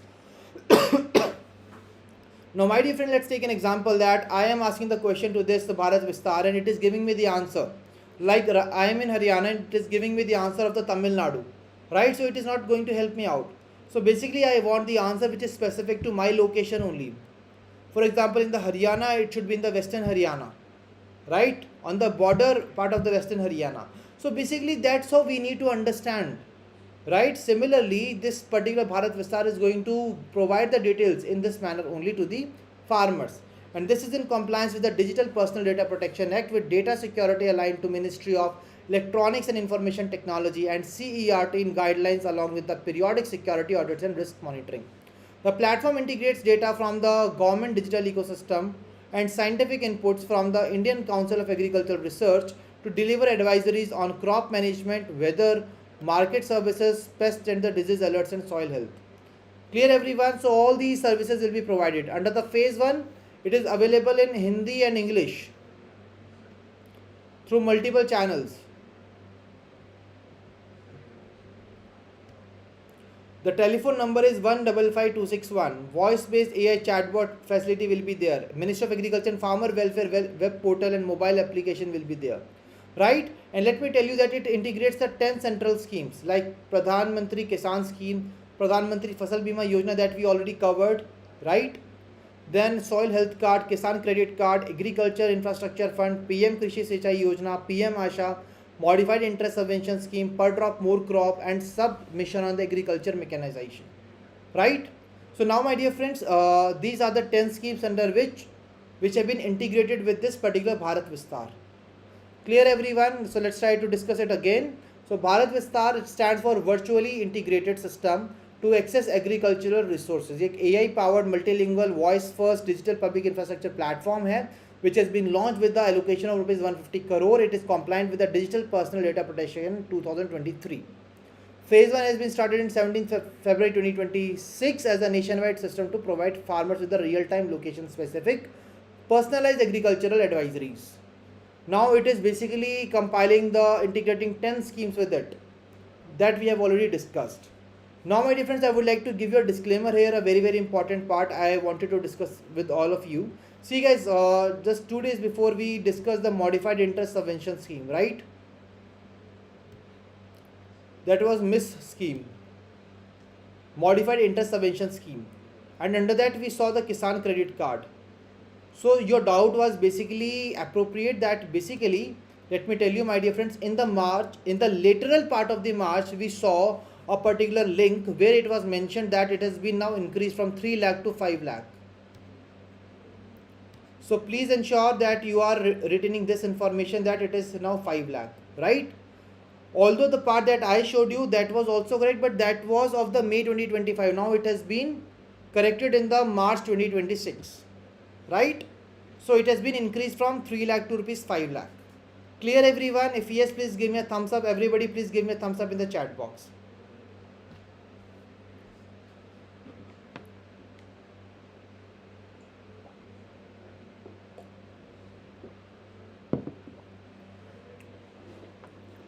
Okay, so thank you for giving me your response in the chat box. Now let's move ahead to the next news article, the rapid survey on functional cooperatives.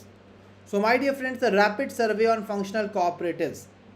Let me help you to understand this particular important article. See my dear friends, let's take an example. Let's take an example that we have come up with the initiative of chapters, right? We are providing you the sessions, the content, the quizzes, right? But again, we do not analyze that how was the performance of the chapters, what role it has basically given, because the students were not giving any feedback. The students were not giving any feedback in the comment section that whether they are liking the things or not. The comment sections of the sessions were quite empty in nature, right? So we were not able to understand that how much the value addition we are providing to you in your preparation. Okay? So which is actually the real scenario as well. As you can see, the feedback, the comment sections are quite empty, right, in the various sessions. So basically, similarly, my dear friends, let me tell you that there are so many cooperatives in our society. There are so many cooperatives who are working, who are adding value to the society, but we are not able to understand that what is their real value addition, how exactly they are performing, how exactly they have contributed. So in order to understand that, we just thought that why not we are having a rapid survey. So we came up with a rapid survey on functional cooperatives. So the National Statistics Office under the Ministry of Statistics and Program Implementation conducted the rapid survey on functional operatives from April 2026. It decided to conduct this survey to support evidence-based policy making for strengthening the cooperative sector. So basically, earlier what was happening is that we were having the assumption that yes, these cooperative sectors are really doing a very good work, but we are not having the supported data. So we don't want to go ahead with this assumption now. We want to ensure that we are having the data. On the basis of data only we are going to move ahead, that yes, that's how much value addition work it has done, and that is why it is really very important for the society, right, my dear friends? So similarly, the survey has been conducted at the request of Ministry of Corporation to estimate the gross value addition, gross value of output, employment in the major cooperative sectors at all India level, कि क्या है actual में level, right? Employment generation कैसी है, gross value of output कितना है, gross value addition कितना है. So we want to understand this. That's why this rapid survey on functional cooperatives has been launched. The sampling frame is based on the National Cooperative Database and will cover the primary cooperatives and their federations across the 30 sectors. Data will be collected on expenses, receipts, taxes, subsidies, distributive expenses, depreciation, employment and labor cost for the fiscal year 2020-21 and fiscal year 23-24.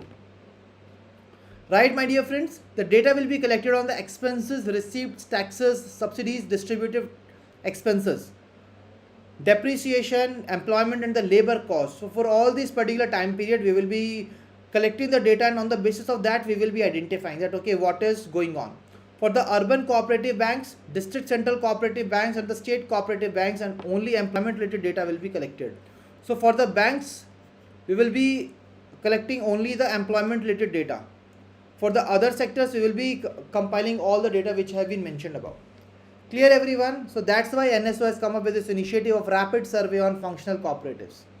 Now let's try to answer these questions. The Swami Fund.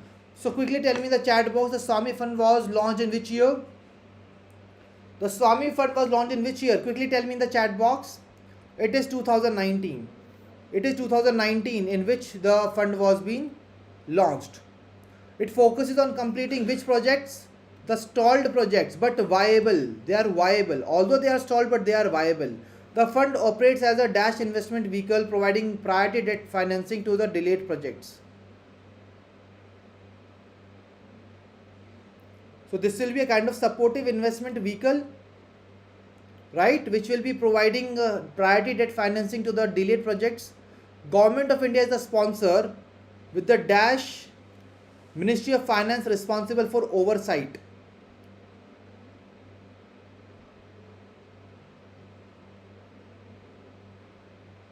So what will be the right answer here?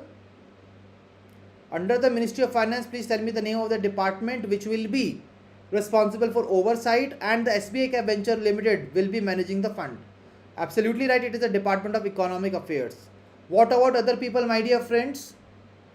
Why you are not answering? Are you guys not able to understand or retain the information from exam point of view? I always tell you that it is only going to be productive. The session is only going to be productive for all of you if you are able to answer the questions. Right? If you are answering the questions. If you are not answering the question, then there is no point of attending these sessions. Clear to everyone? Moving ahead, it is a dash alternative investment fund. It is a category 2 alternative investment fund under the SEBI regulations. Now Swami Fund 2 announced with a dash corpus to complete an additional 1 lakh stalled housing units. Now please give me the right answer to this question in the chat box. What is the right answer to this question? I am waiting for your answers. It's 15,000 crore corpus. Absolutely right. Well done, Herschel and Material Share, you for giving me the right answers in the chat box. Now moving ahead, Bharat Dash is an AI based digital public infrastructure platform which has been launched. What is the name of that platform that we are discussing here? It is the Bharat Vistar. Bharat Vistar. It is developed in compliance with the dash with the data security aligned to Ministry of Electronics and Information Technology. And it is having an allocation of how much amount? It was around 150 crores, right? It is in compliance with the Digital Protection Act. Phase 1 of the platform was launched on Dash as a nationwide system to provide farmers with the real-time, location-specific personalized agricultural advisories. Now the phase 1 is available in English and Hindi language only and integrates total of 10 central schemes. तो कितनी schemes को integrate करता है? Total 10 central schemes को integrate करता है. Clear everyone? Okay, so one more part is left. Basically right. So the rapid survey and functional cooperatives is also left. Let's try to understand this. So which organization has launched this? NSO under the Ministry of Statistics and Program Implementation will be conducting the rapid survey on financial cooperatives. From which to which year? 2021 to 2024, right? The sampling frame is based on the dash and will cover primary cooperatives in their federations across the 30 sectors. So it is based on which part? It is based on which part?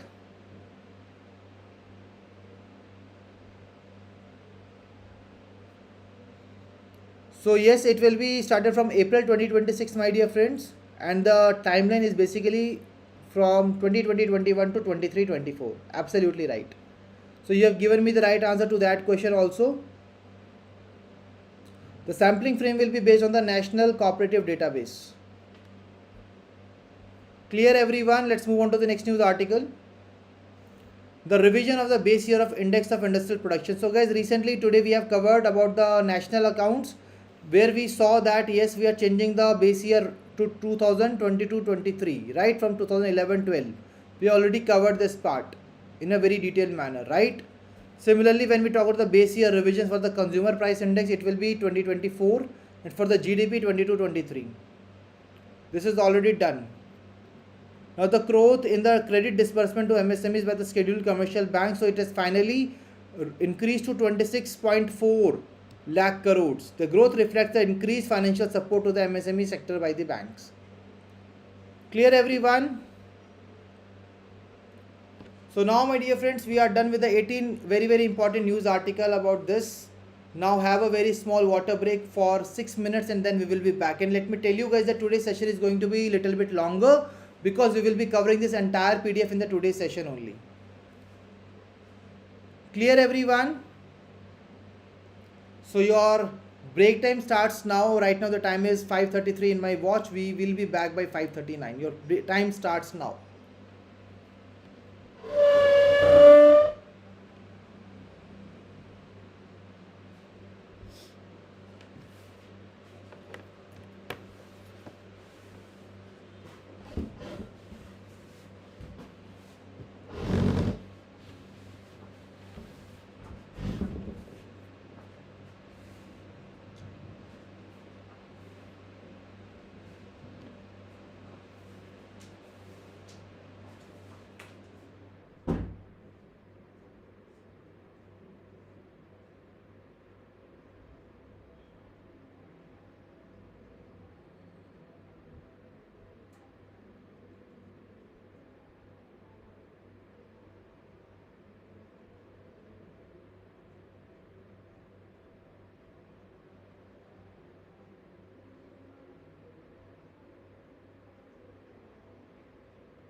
Hello everyone, so please give me a thumbs up in the chat box if all of you are back after the break so that we can resume this particular session.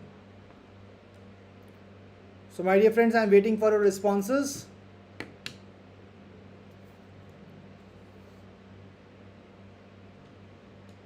Kindly give me a thumbs up in the chat box if you guys are back after the break so that we can resume the session. Please mark your attendance in the chat box. So Harshal, Kavya, material share, everybody back? Shall we go ahead with the session? Okay ji, so let's resume the remaining articles of the today's session, okay?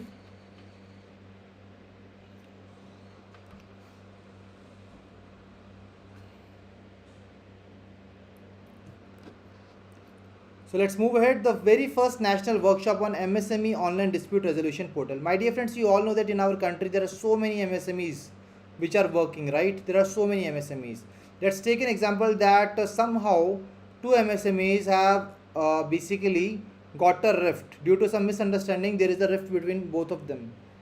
And what happens is that this MSME 1 was required to pay the payment for the MSME 2, and for that payment MSME 2 was required to pay that amount, right? But due to the rift between each other, they got really sad. So basically government of India said that okay, if you guys are basically having such kind of attitude and you are staying sad with each other, this is not going to work out. So we need to resolve your issues.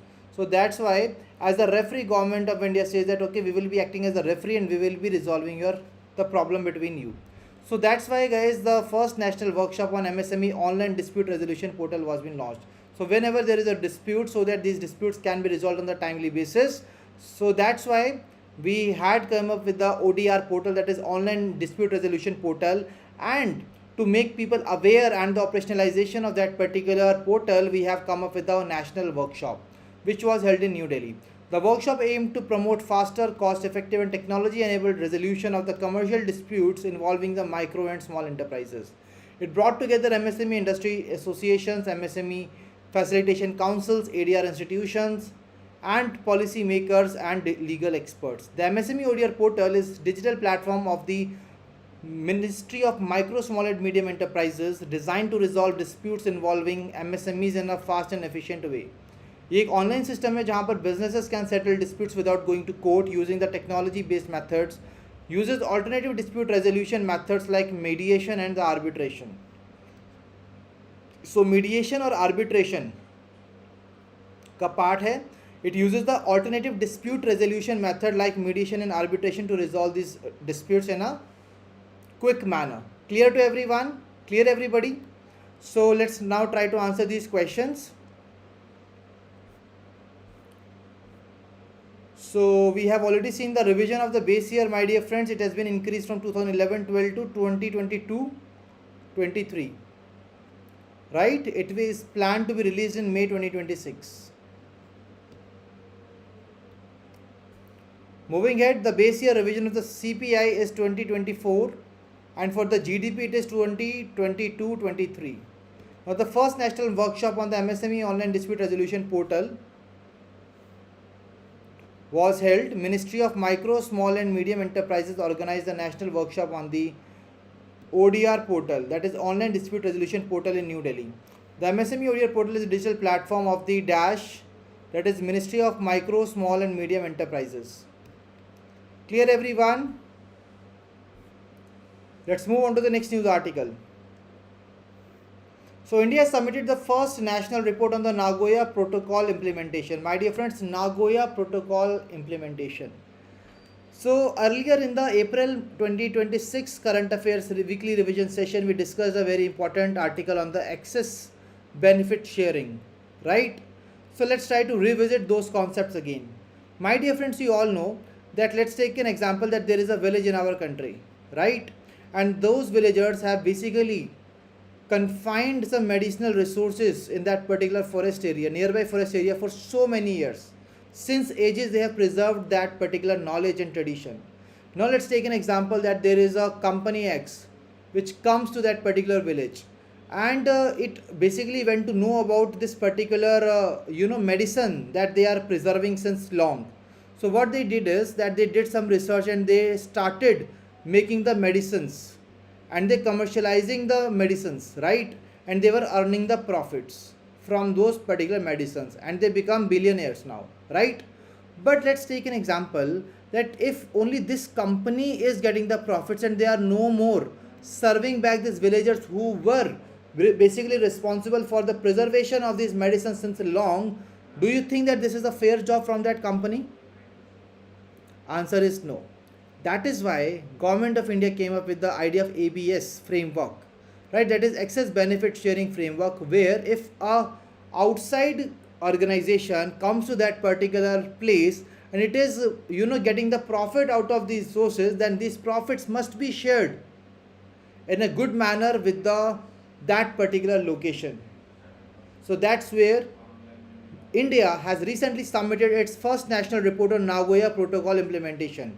And the Nagoya Protocol implementation is about this only, that how exactly you are sharing the benefits that you have extracted from that particular place.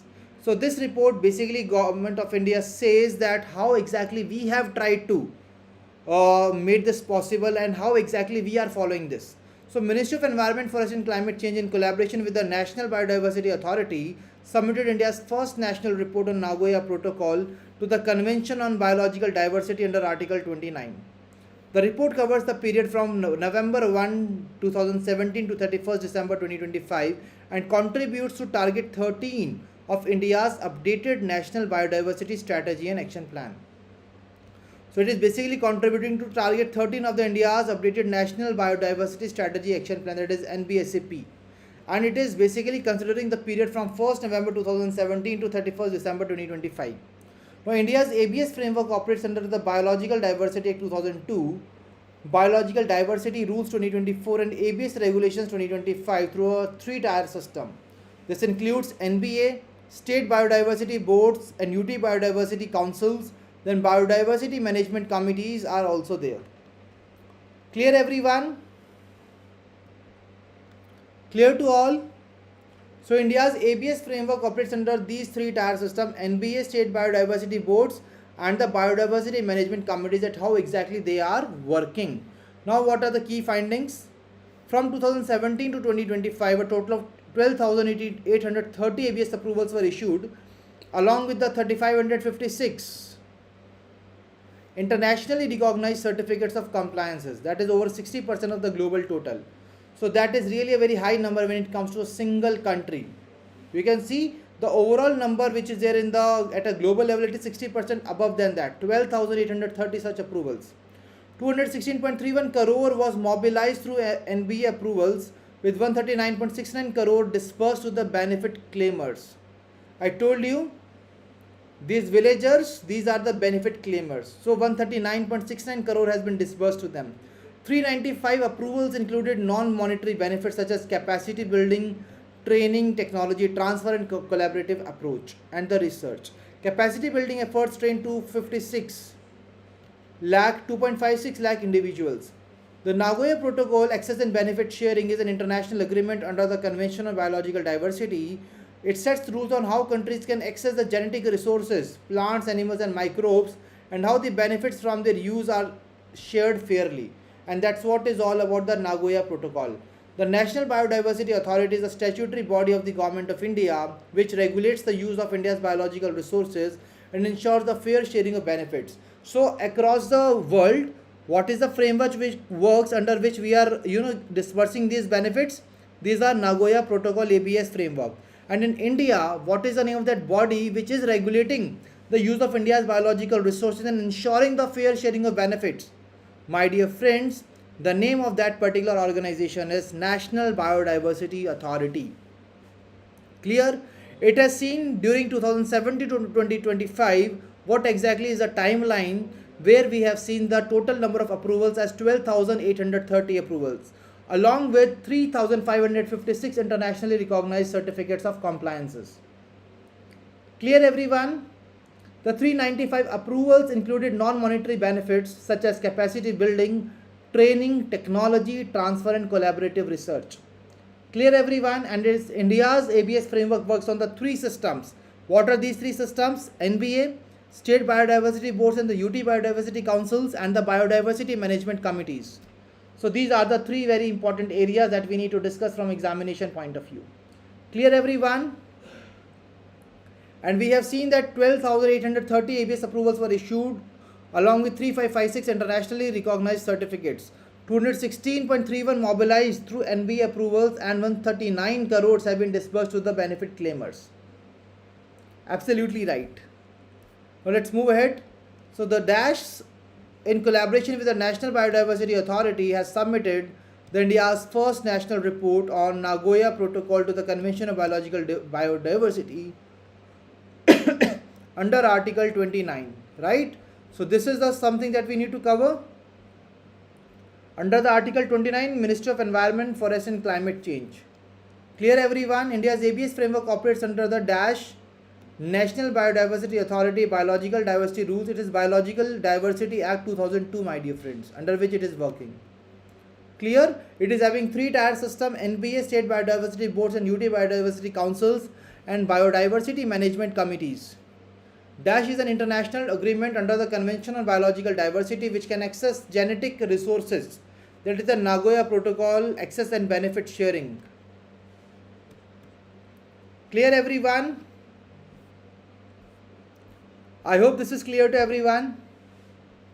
Now my dear friends, let's move on to the next news article, and we are moving on to the monthly bulletin of periodic labor force survey for February 2026. My dear friends, let me tell you that this monthly bulletin is not at all relevant from the exam point of view. Why? You know that since a year back we saw that the NSO comes up with the monthly bulletins, right? So from the quarterly bulletins. So the monthly bulletin which has been launched in the month of February is not at all important from exam point of view because we have got the updated version now. So for the examination we will be covering the May 2026 monthly bulletin. That will be important, not the February one. That's why we are skipping this particular article. Is it clear to everyone? Clear with everyone? So from the January 2025 onwards, we have started providing monthly and the quarterly estimates. So that's why we can just, skip this particular whole article. Now moving ahead, the WPI inflation for February 2026, my dear friends, we have already covered the WPI inflation in the April 2026. So again, this is not at all important from examination point of view. My dear friends, I would have discussed this information, but again let me tell you that it is of no use. We are only required to cover the important notification and the latest article only from the examination point of view. So we will skip this one as well. Now moving on to the next part, the government has announced the coconut promotion scheme in the Union Budget 26-27. Guys, you all know coconut. So we have covered so many different data on the coconut in the month of April, right? So let's come to another important scheme, that is a coconut promotion scheme, which was announced in Union Budget 26-27. And what is the objective? The objective is quite simple, that we want to increase the production and productivity. So basically the type of scheme that right now we are having, we want to replace that old scheme and non-productive trees with the new saplings and the varieties to ensure that we are having the increased production. Let's take an example, the trees which are there in this particular set area. Earlier, let's take an example, producing the 100 coconuts. Now we want to ensure that within this area, now we are converting it into 150 or 200 coconuts. So that's why in order to increase it, Government of India launched the coconut promotion scheme. It is a part of rupees 350 crore allocation for a high value agriculture including coconut, cashew and cocoa. The state and UT wise fund sanction and utilization are yet to be finalized as the scheme is under formulation. तो scheme जो है अभी भी formulation के अंदर है, तो इसकी details अभी finalized होंगी, but it will be having a allocation of around rupees 350 crore rupees. Clear everyone? Now moving on to the India related data. So India is the world's largest coconut producer, contributing 30.37% of the global production. तो India का कितना contribution to the global production is 30.37%, and India is the world's largest coconut producer. The coconut cultivation globally covers about 12,390,000 hectares, with India accounting for 2165.20 thousand hectares, and 30 million people depend on the coconut cultivation for livelihood. So, what is India's position in terms of coconut production? India is the world's largest coconut producer. What is its India's contribution to the world? It is 30.37% of the global production. That's it. So, the coconut promotion scheme announced in the budget 26-27, it is a part of rupees 350 crore allocation for high value agriculture, including the coconut, cashew, and cocoa. That's it that we need to cover from examination point of view. Clear, everyone? Now let's move ahead. The DFS issues guidelines to improve the financial inclusion for the persons with disabilities. So the Department of Financial Services has advised the public sector banks and the insurance companies and other financial institutions to use Indian Sign Language for the persons with hearing and speech impairments. Objective is to create an inclusive and accessible environment and ensure access to financial services for persons with disabilities. So my dear friends, the objective is to create an inclusive, accessible environment and ensure access to the financial services for person with the disabilities. Clear? Institutions have been asked to use the technology-enabled communication tools, including the artificial intelligence. DFS has emphasized sensitization and the training of frontline staff to assist customers communicating through the sign language. That's all. There is not much of the thing that we need to remember from here, my dear friends. Just remember that Department of Financial Services advise the public sector banks and the insurance companies that please start using Indian Sign Language code for the person with the hearing and speech impairments. Clear? That is what we are trying to do here as a part of this. Now moving ahead. Rajasthan and Madhya Pradesh have signed a reform-linked MOUs under the Jal Jeevan Mission 2.0. My dear friends, we have already covered these reform-linked MOUs in the month of, April also, and in the month of March also, and in the month of May also we have covered this reform-linked MOUs. So just remember that Rajasthan and Madhya Pradesh has also signed this reform-linked MOU under the Jal Jeevan Mission 2.0. Clear, everyone? So please try to answer this question. Government has announced the coconut promotion scheme. It is having allocation of 350 crores. India is the world's largest coconut producer, contributing 30% of the global production. Absolutely right. So the Department of Financial Services has advised public sector banks, insurance companies to use Indian Sign Language with for persons with hearing and visual impairments. Absolutely right. So Rajasthan and Madhya Pradesh have signed the reform-linked MOUs with the Jal Jeevan Mission 2.0. It is having the extension till which date? December 2028. That is the right answer. Clear, everyone? Are you able to understand all these points from examination point of view?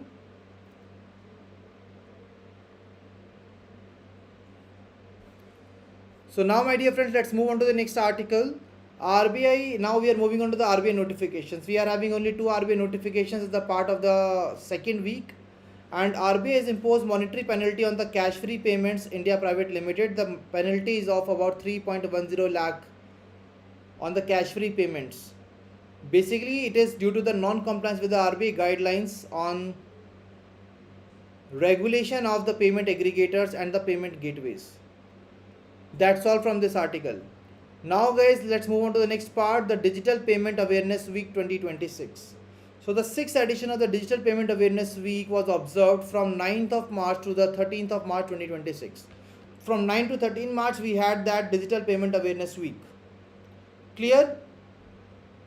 And Reserve Bank of India has launched a pilot awareness program on the digital payments in the Maharashtra in partnership with the CSCE Government Services India Limited.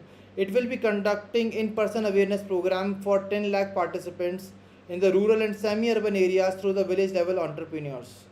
And RBI has launched a multimedia awareness campaign which is titled as Thoda Dhyan Se to promote safe digital payment practices. तो safe digital payment practices को promote करने के लिए we got this थोड़ा ध्यान से multimedia awareness campaign launched by the Reserve Bank of India. So what is the duration of the Digital Payment Awareness Week? March 9 to 13, 2026.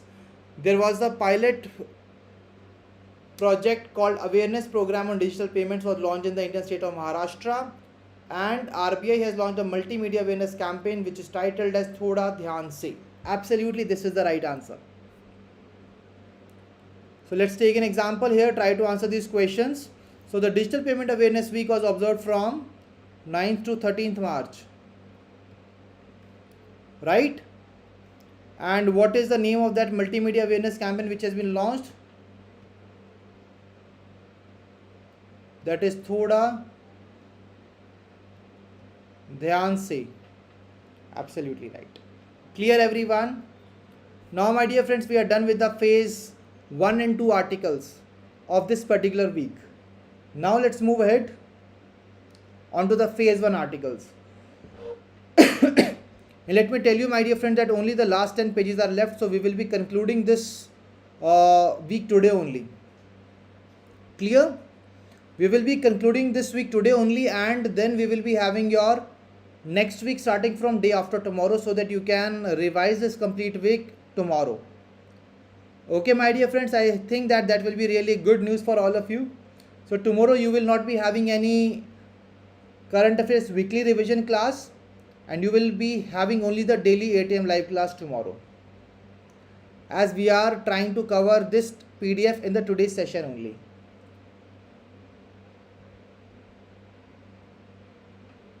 Yes Harshal, tomorrow is a holiday for you. Okay, so let's start. Let's move on to the phase 1 articles, right? Let's try to cover them in a quick manner. So Bharat Electronics Limited has signed an MOU with the SASMOS HET Technologies. Objective is to strengthen indigenous defense manufacturing capabilities in India. तो India के अंदर indigenous defense manufacturing capabilities को strengthen करने के लिए यह MOU sign हुआ between the Bharat Electronics Limited and the SASMOS HET Technologies Limited. That's all. Moving to the next part, Uttarakhand ranked first in the Interoperable Criminal Justice System 2.0 implementation. My dear friends, Uttarakhand is that state which has topped and got the first position nationally in the implementation of Interoperable Criminal Justice System as per the National Crime Records Bureau data. The state on the second and third positions are Haryana and Assam. So UHAS, Uttarakhand, Haryana, Assam, Sikkim are the top performers here. The one data, one entry mechanism enables the instant data availability across the departments, and there is a e-Saksha app which mandates videography of the crime scenes and secure storage of the digital evidences, so that there is no disturbance to the digital evidences. My dear friends, we are trying to, basically what happens is that so many times due to the loopholes in the system there is a damage to the evidence on the crime scenes. So what we are trying to do is we will be mandating the videography of the crime scenes through the e-Saksha app, so that there is no such kind of disturbance to the digital evidence. So what is the name of that state which is on the top here? It is the Uttarakhand, followed by Haryana, Assam and Sikkim. That's all. Moving ahead, Iran appointed new supreme leader amid escalating conflict. What is the name of that leader? That is Mojtaba Khamenei. So Mojtaba Khamenei is the new supreme leader who was appointed after the death of Ayatollah Ali Khamenei. Right? The development comes amid the Operation Epic Fury. Guys, please remember the name Operation Epic Fury, which is a US-Israel-led campaign targeting Iran's missile capabilities. It is Operation Epic Fury, and the name of the person is Mojtaba Khamenei. Now, my dear friends, 1965 war hero KG George has passed away recently, and his name was Lance Havildar KG George, a 1965 India-Pakistan war veteran who was awarded with the Veer Chakra, and he passed away recently.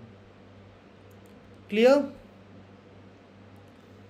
NHRC has announced the winners of 11th annual short film competition, and it has announced the 7 winners of its 11th annual competition. The first prize was awarded to the film Rani. तो पहला prize किसको मिला? Rani, which highlights stereotypes, class divisions and the human rights issues of the women domestic workers.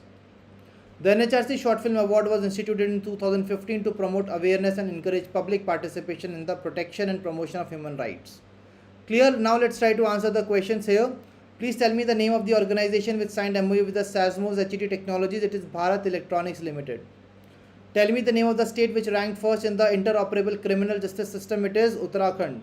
On the second position, it was on the first Uttarakhand, then Haryana, then Assam, then Sikkim, and then Madhya Pradesh. What is the name of the app which mandates videography of the crime scenes? The name of the app is eSaksha app. eSaksha app is the right answer.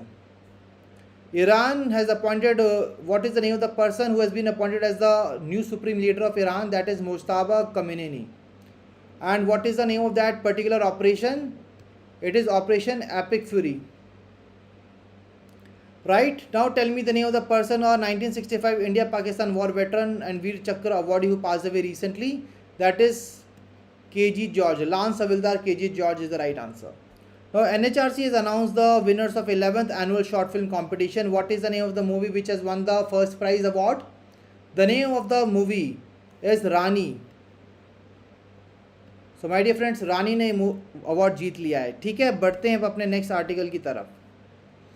Before moving on to that, please give me a thumbs up in the chat box if you guys are able to retain all the information that we have covered till now in this session. Are you guys able to understand the articles? Are you guys able to retain the articles? Are you guys able to answer the questions successfully in the examination? Please tell me in the chat box. Harshal, Kavya, Material Share, and all the people. It is very, very important, my dear friends, for us to ensure that yes, your learning is really in the right direction.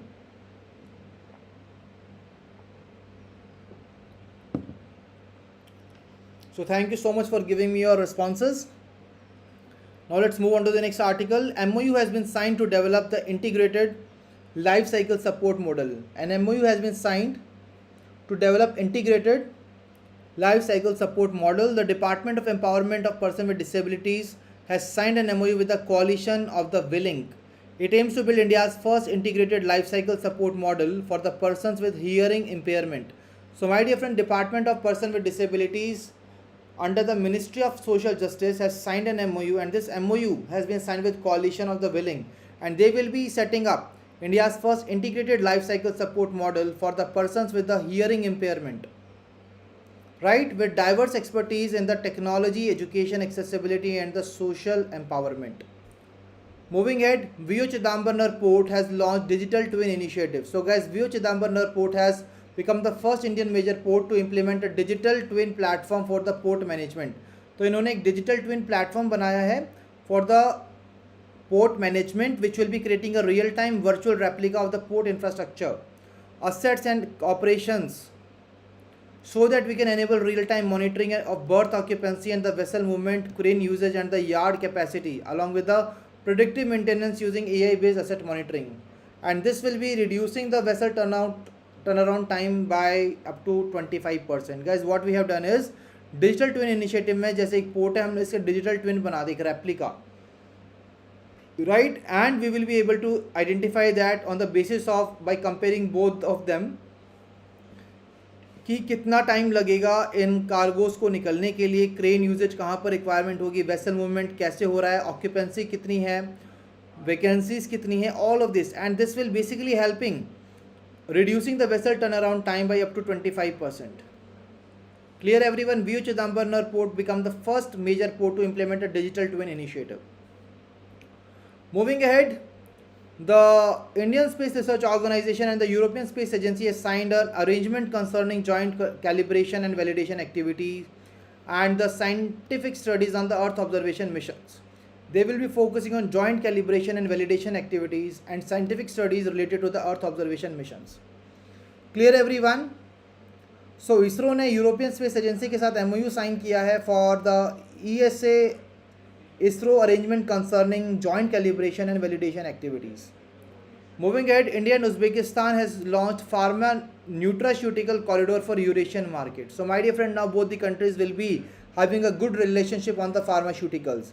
So they have launched a policy-backed pharmaceutical and nutraceutical trade corridor to expand access to the Commonwealth of the independent states and wider Eurasian healthcare market, so that we can, transfer the medicines from one country to the another. So we had created such kind of transport corridor which can be used for this purpose. The initiative involves Uzbekistan's Ministry of Health, Nutrify Today, and Pharma Eurasia to enable regulatory alignment, investment facilitation, and market entry for manufacturers, especially from India. So, with which country India has signed this MOU? For the pharma nutraceutical corridor for Eurasian market, that is Uzbekistan.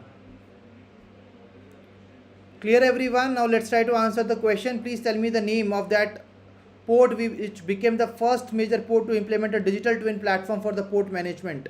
What is the name? It is VO Chidambarar Port. Absolutely right. So it will be reducing the vessel turnaround time by up to what percentage? 25%. ESA and ISRO has signed agreement for the joint activities on the Earth observation mission. So it is the European Space Agency with which this MOU has been signed. India and which country has signed a MOU to launch pharma nutraceutical corridor for Eurasian market? It is Uzbekistan, with which this MOU has been signed. Clear everyone? Let's move on to the next part. The ISRO and AIMS has signed an MOU for cooperation in the space medicine and research. So ISRO, Indian Space Research Organization, has signed a memorandum of understanding with All India Institute of Medical Sciences, New Delhi. तो AIIMS new Delhi के साथ मिलकर इसरो ने एक MOU sign किया and they will be promoting joint research aligned with ISRO's priority areas. Guys, you all know that India is going to launch the Gaganyatris in the Gaganyaan mission, right? India is also working on the Bharatiya Antariksh Station. So what changes will be taking place in the human body? We want to discuss them, we want to study them. So that's why we are focusing on advancing human health, performance and safety during the human space missions. That how we can ensure the safety of the people. And who can tell that better? The doctor himself, right? So the collaboration targets studies for the long duration missions such as Bharatiya Antariksh Station and crewed missions to the moon. Moving ahead, SIPRI report highlights India as the second largest arms importer. My dear friends, according to the Stockholm International Peace Research Institute report titled as Trends in International Arms Transfers, India was the world's second largest arm importer. So which is the largest arm importer? It is Ukraine. You all know Russia-Ukraine war is going on, right? So Ukraine is the largest arm importer and India is the world's second largest arm importer during 2021 to 2025. Russia remained the India's largest arms supplier, accounting for 40% of the imports.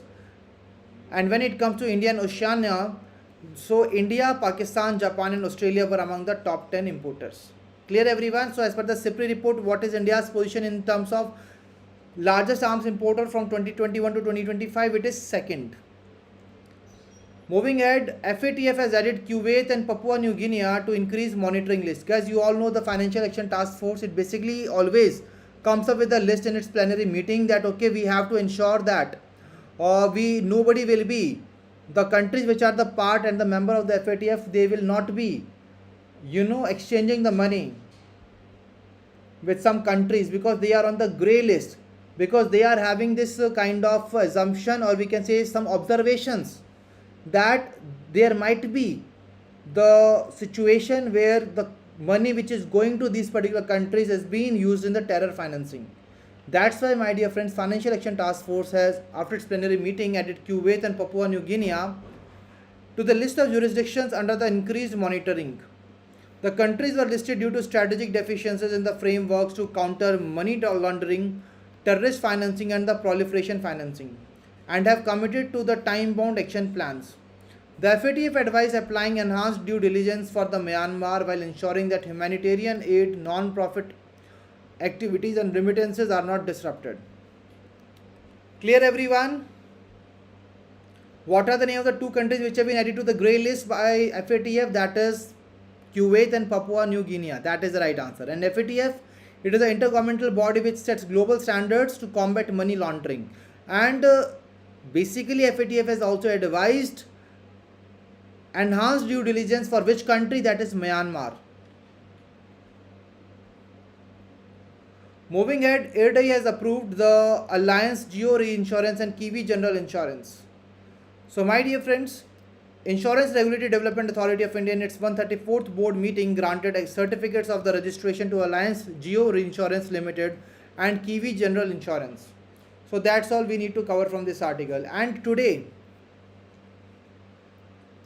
we have also seen another important article where we discuss that recently some rules have been changed and in the insurance sector, 100% foreign investment has been allowed by the government of India. Under the which route? Under the automatic route.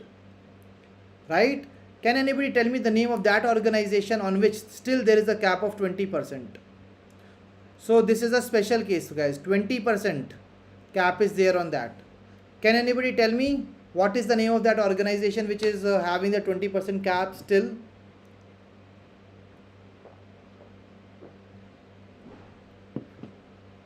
That is the Life Insurance Corporation. That is the right answer. Well done. Moving ahead, Nashik Municipal Corporation has listed the green municipal bonds on the National Stock Exchange, and with this, Nashik has become the first urban local body in Maharashtra to list its green municipal bond on the National Stock Exchange. Clear, everyone?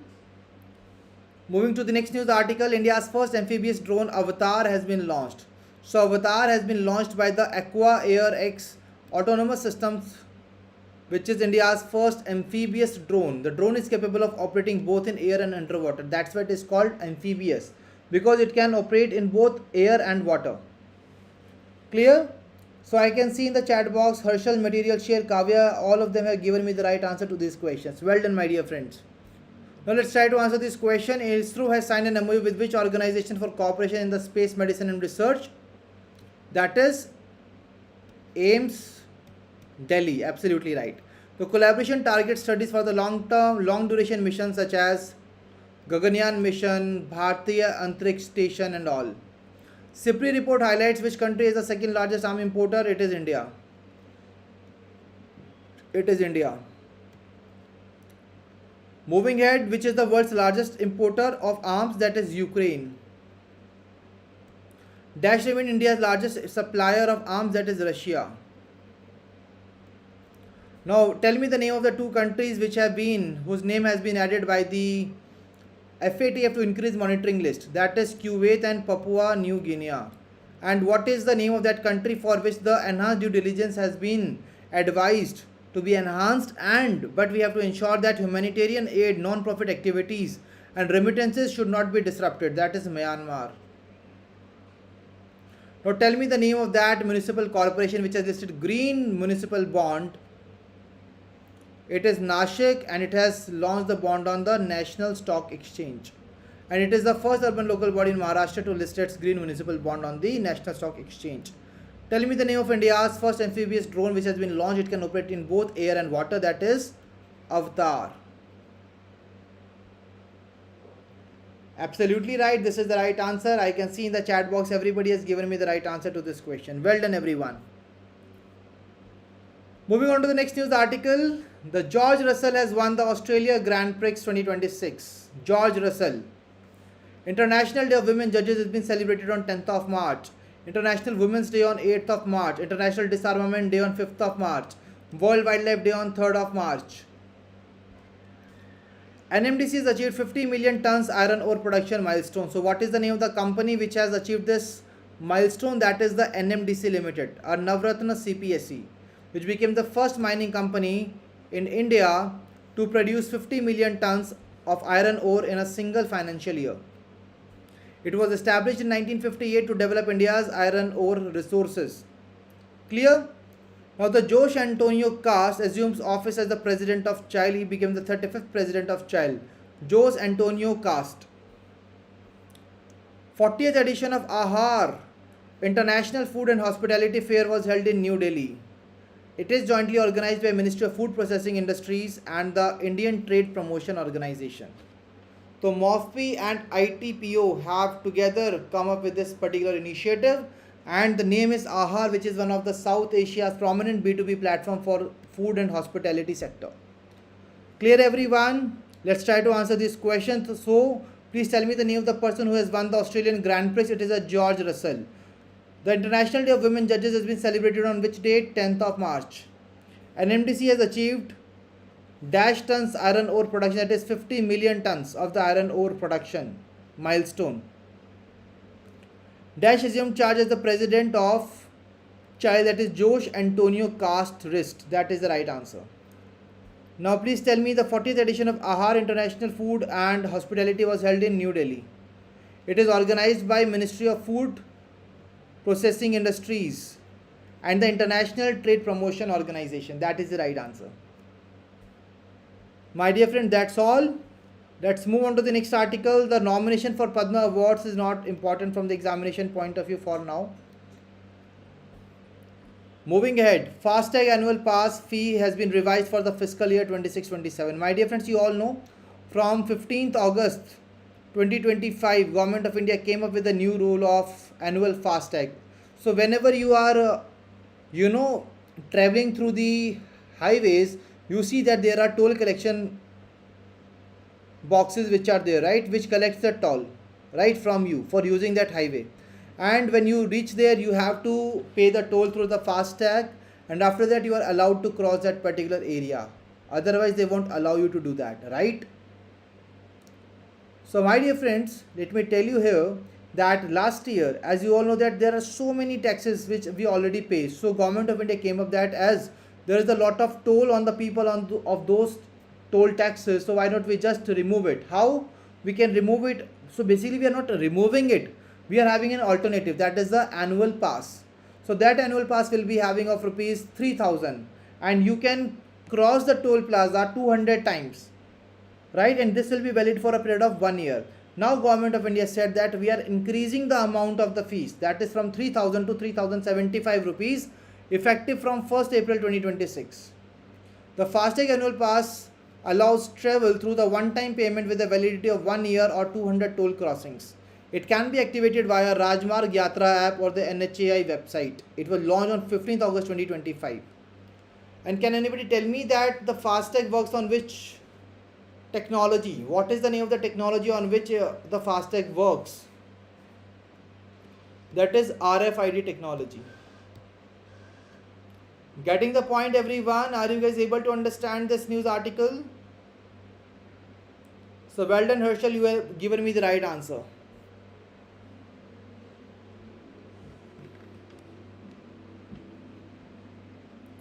Now we are moving ahead, the expansion and the impact of metro rail in India.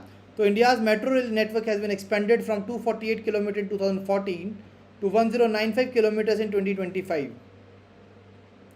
Earlier the metro cities were only in the 5 cities, and now there are 26 metro cities in our country in 2025. The budget has been increased from 5,798 crore to 29,550 crores. So my dear friends, what is the new number of the expanded network of metro rail in our country? It increased from 248 to 1095 kilometers.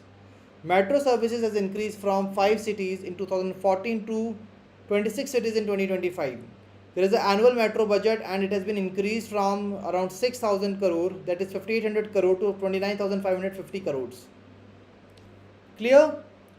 Moving to the next part, the project Great Indian Bustard Captive Breeding Program has reached the 4th year. So my dear friends, the Great Indian Bustard Captive Breeding Program has entered its 4th year with the hatching of the 2 new chicks at the Conservation Breeding Center, Rajasthan. The total number of birds captivity has now increased as reached to 70.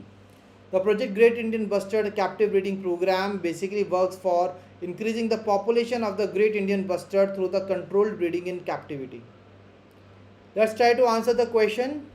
The FASTag annual pass fee has been revised from 26-27. What is the new fee, guys? It is rupees 3000. From 3000 it has been increased to 3075 with effect from 1st April 2026. The FASTag annual pass allows the travel through the one-time payment with validity of 1 year or 200 toll crossings. The pass is activated via Rajmarg Yatra app. The pass is activated via Rajmarg Yatra app or the NHAI website. It was launched on which date? It was launched on which date, my dear friends? It was launched on which date? It was launched on 15th of August 2025. Clear, everyone? The expansion and impact of the metro rail in India. The expansion and impact of metro rail in India. The India's metro rail network has expanded from 248 kilometers to around 1095 kilometers in 2025, and the metro cities has increased from 5 cities to 26 cities. Moving ahead, what is the name of the project captive breeding program which reached 4th year? It is the project Great Indian Bustard. right? The total number of birds captivity has reached 70 now.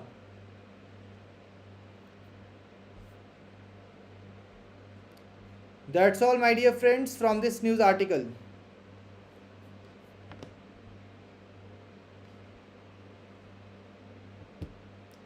Clear?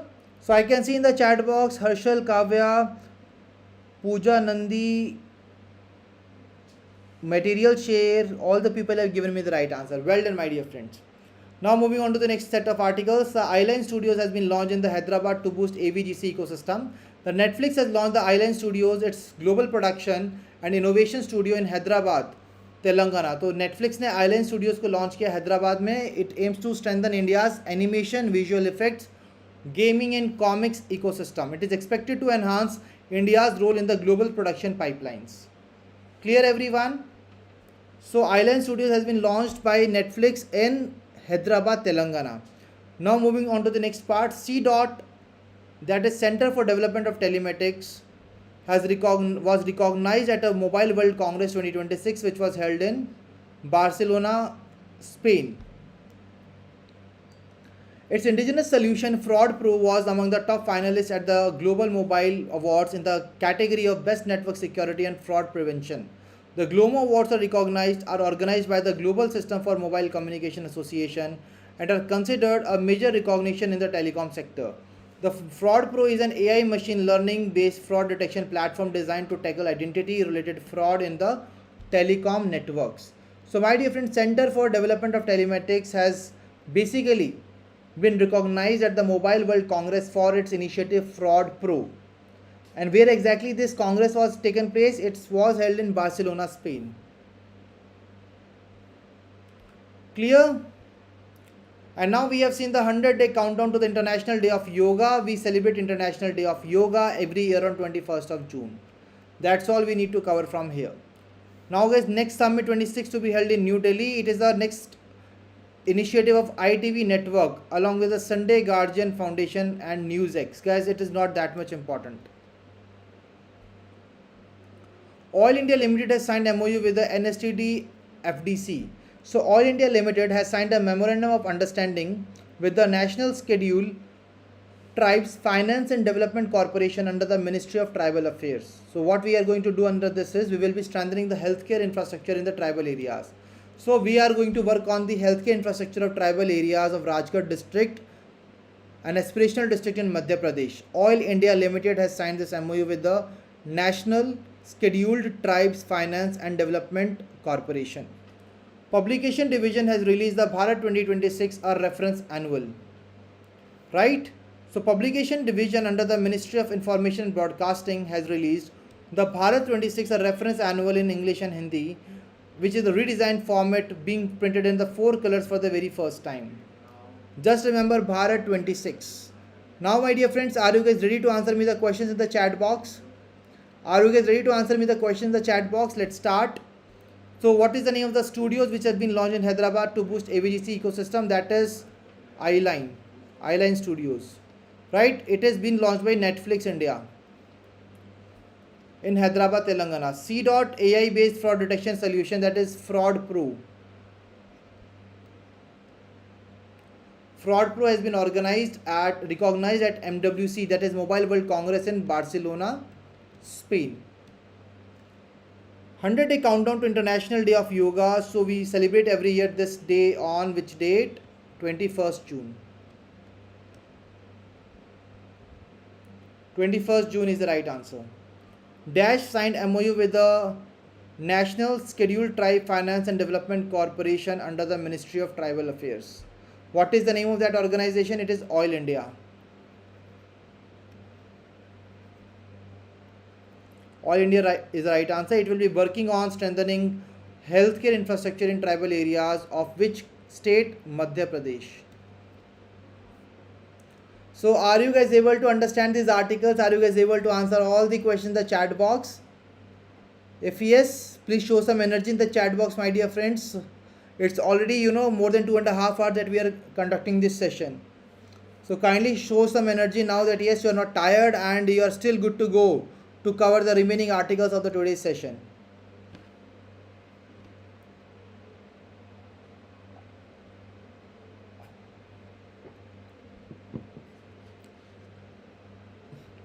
So thank you for giving me your response in the chat box, for showing some energy here.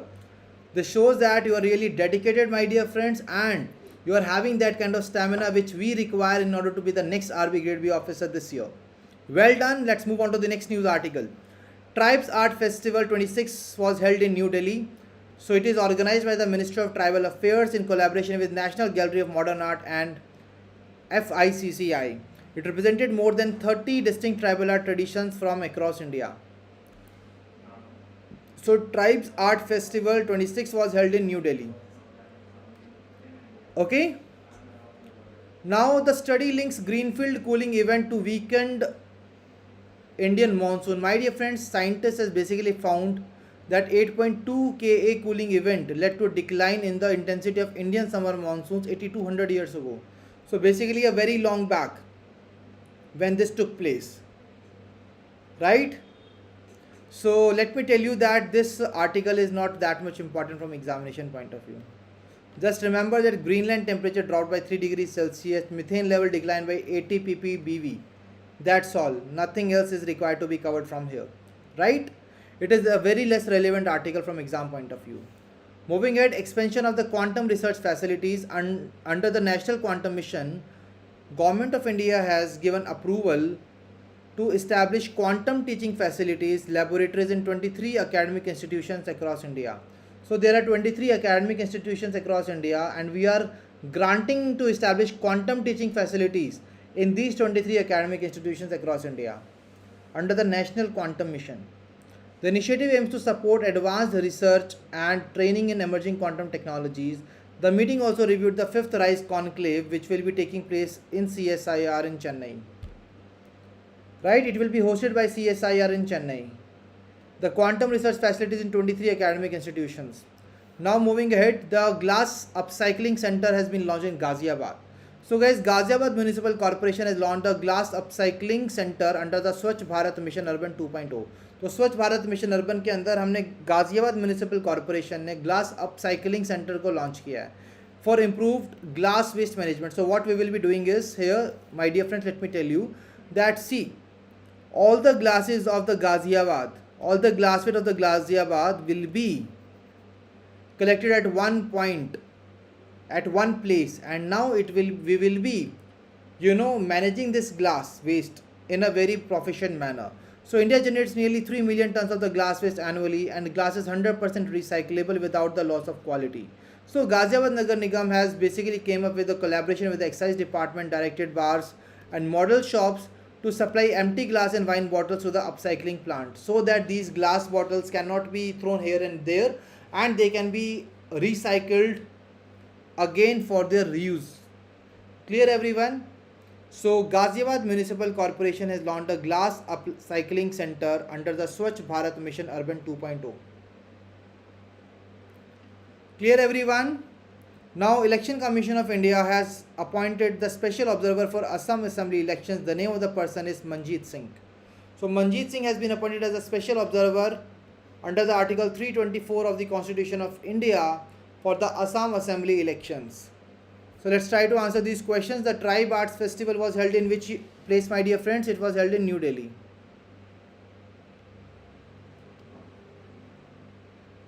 Glass upcycling center is launched in Ghaziabad.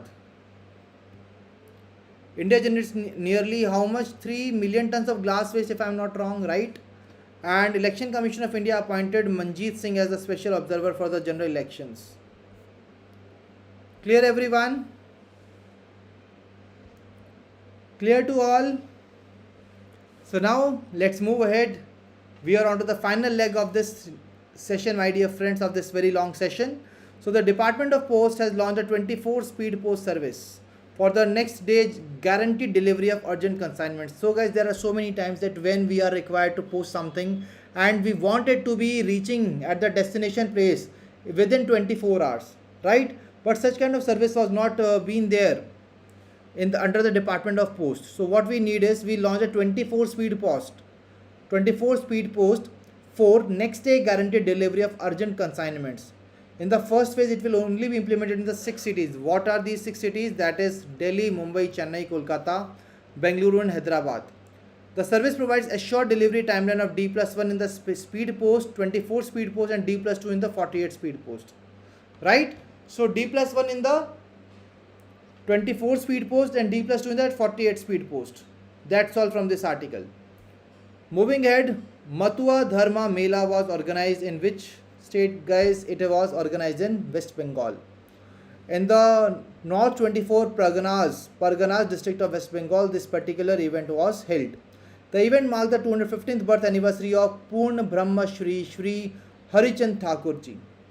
So, Matua Dharma Mela was established and was organized in West Bengal. In the North 24 Parganas district of West Bengal. Now, my dear friends, moving ahead to the National Vaccination Day.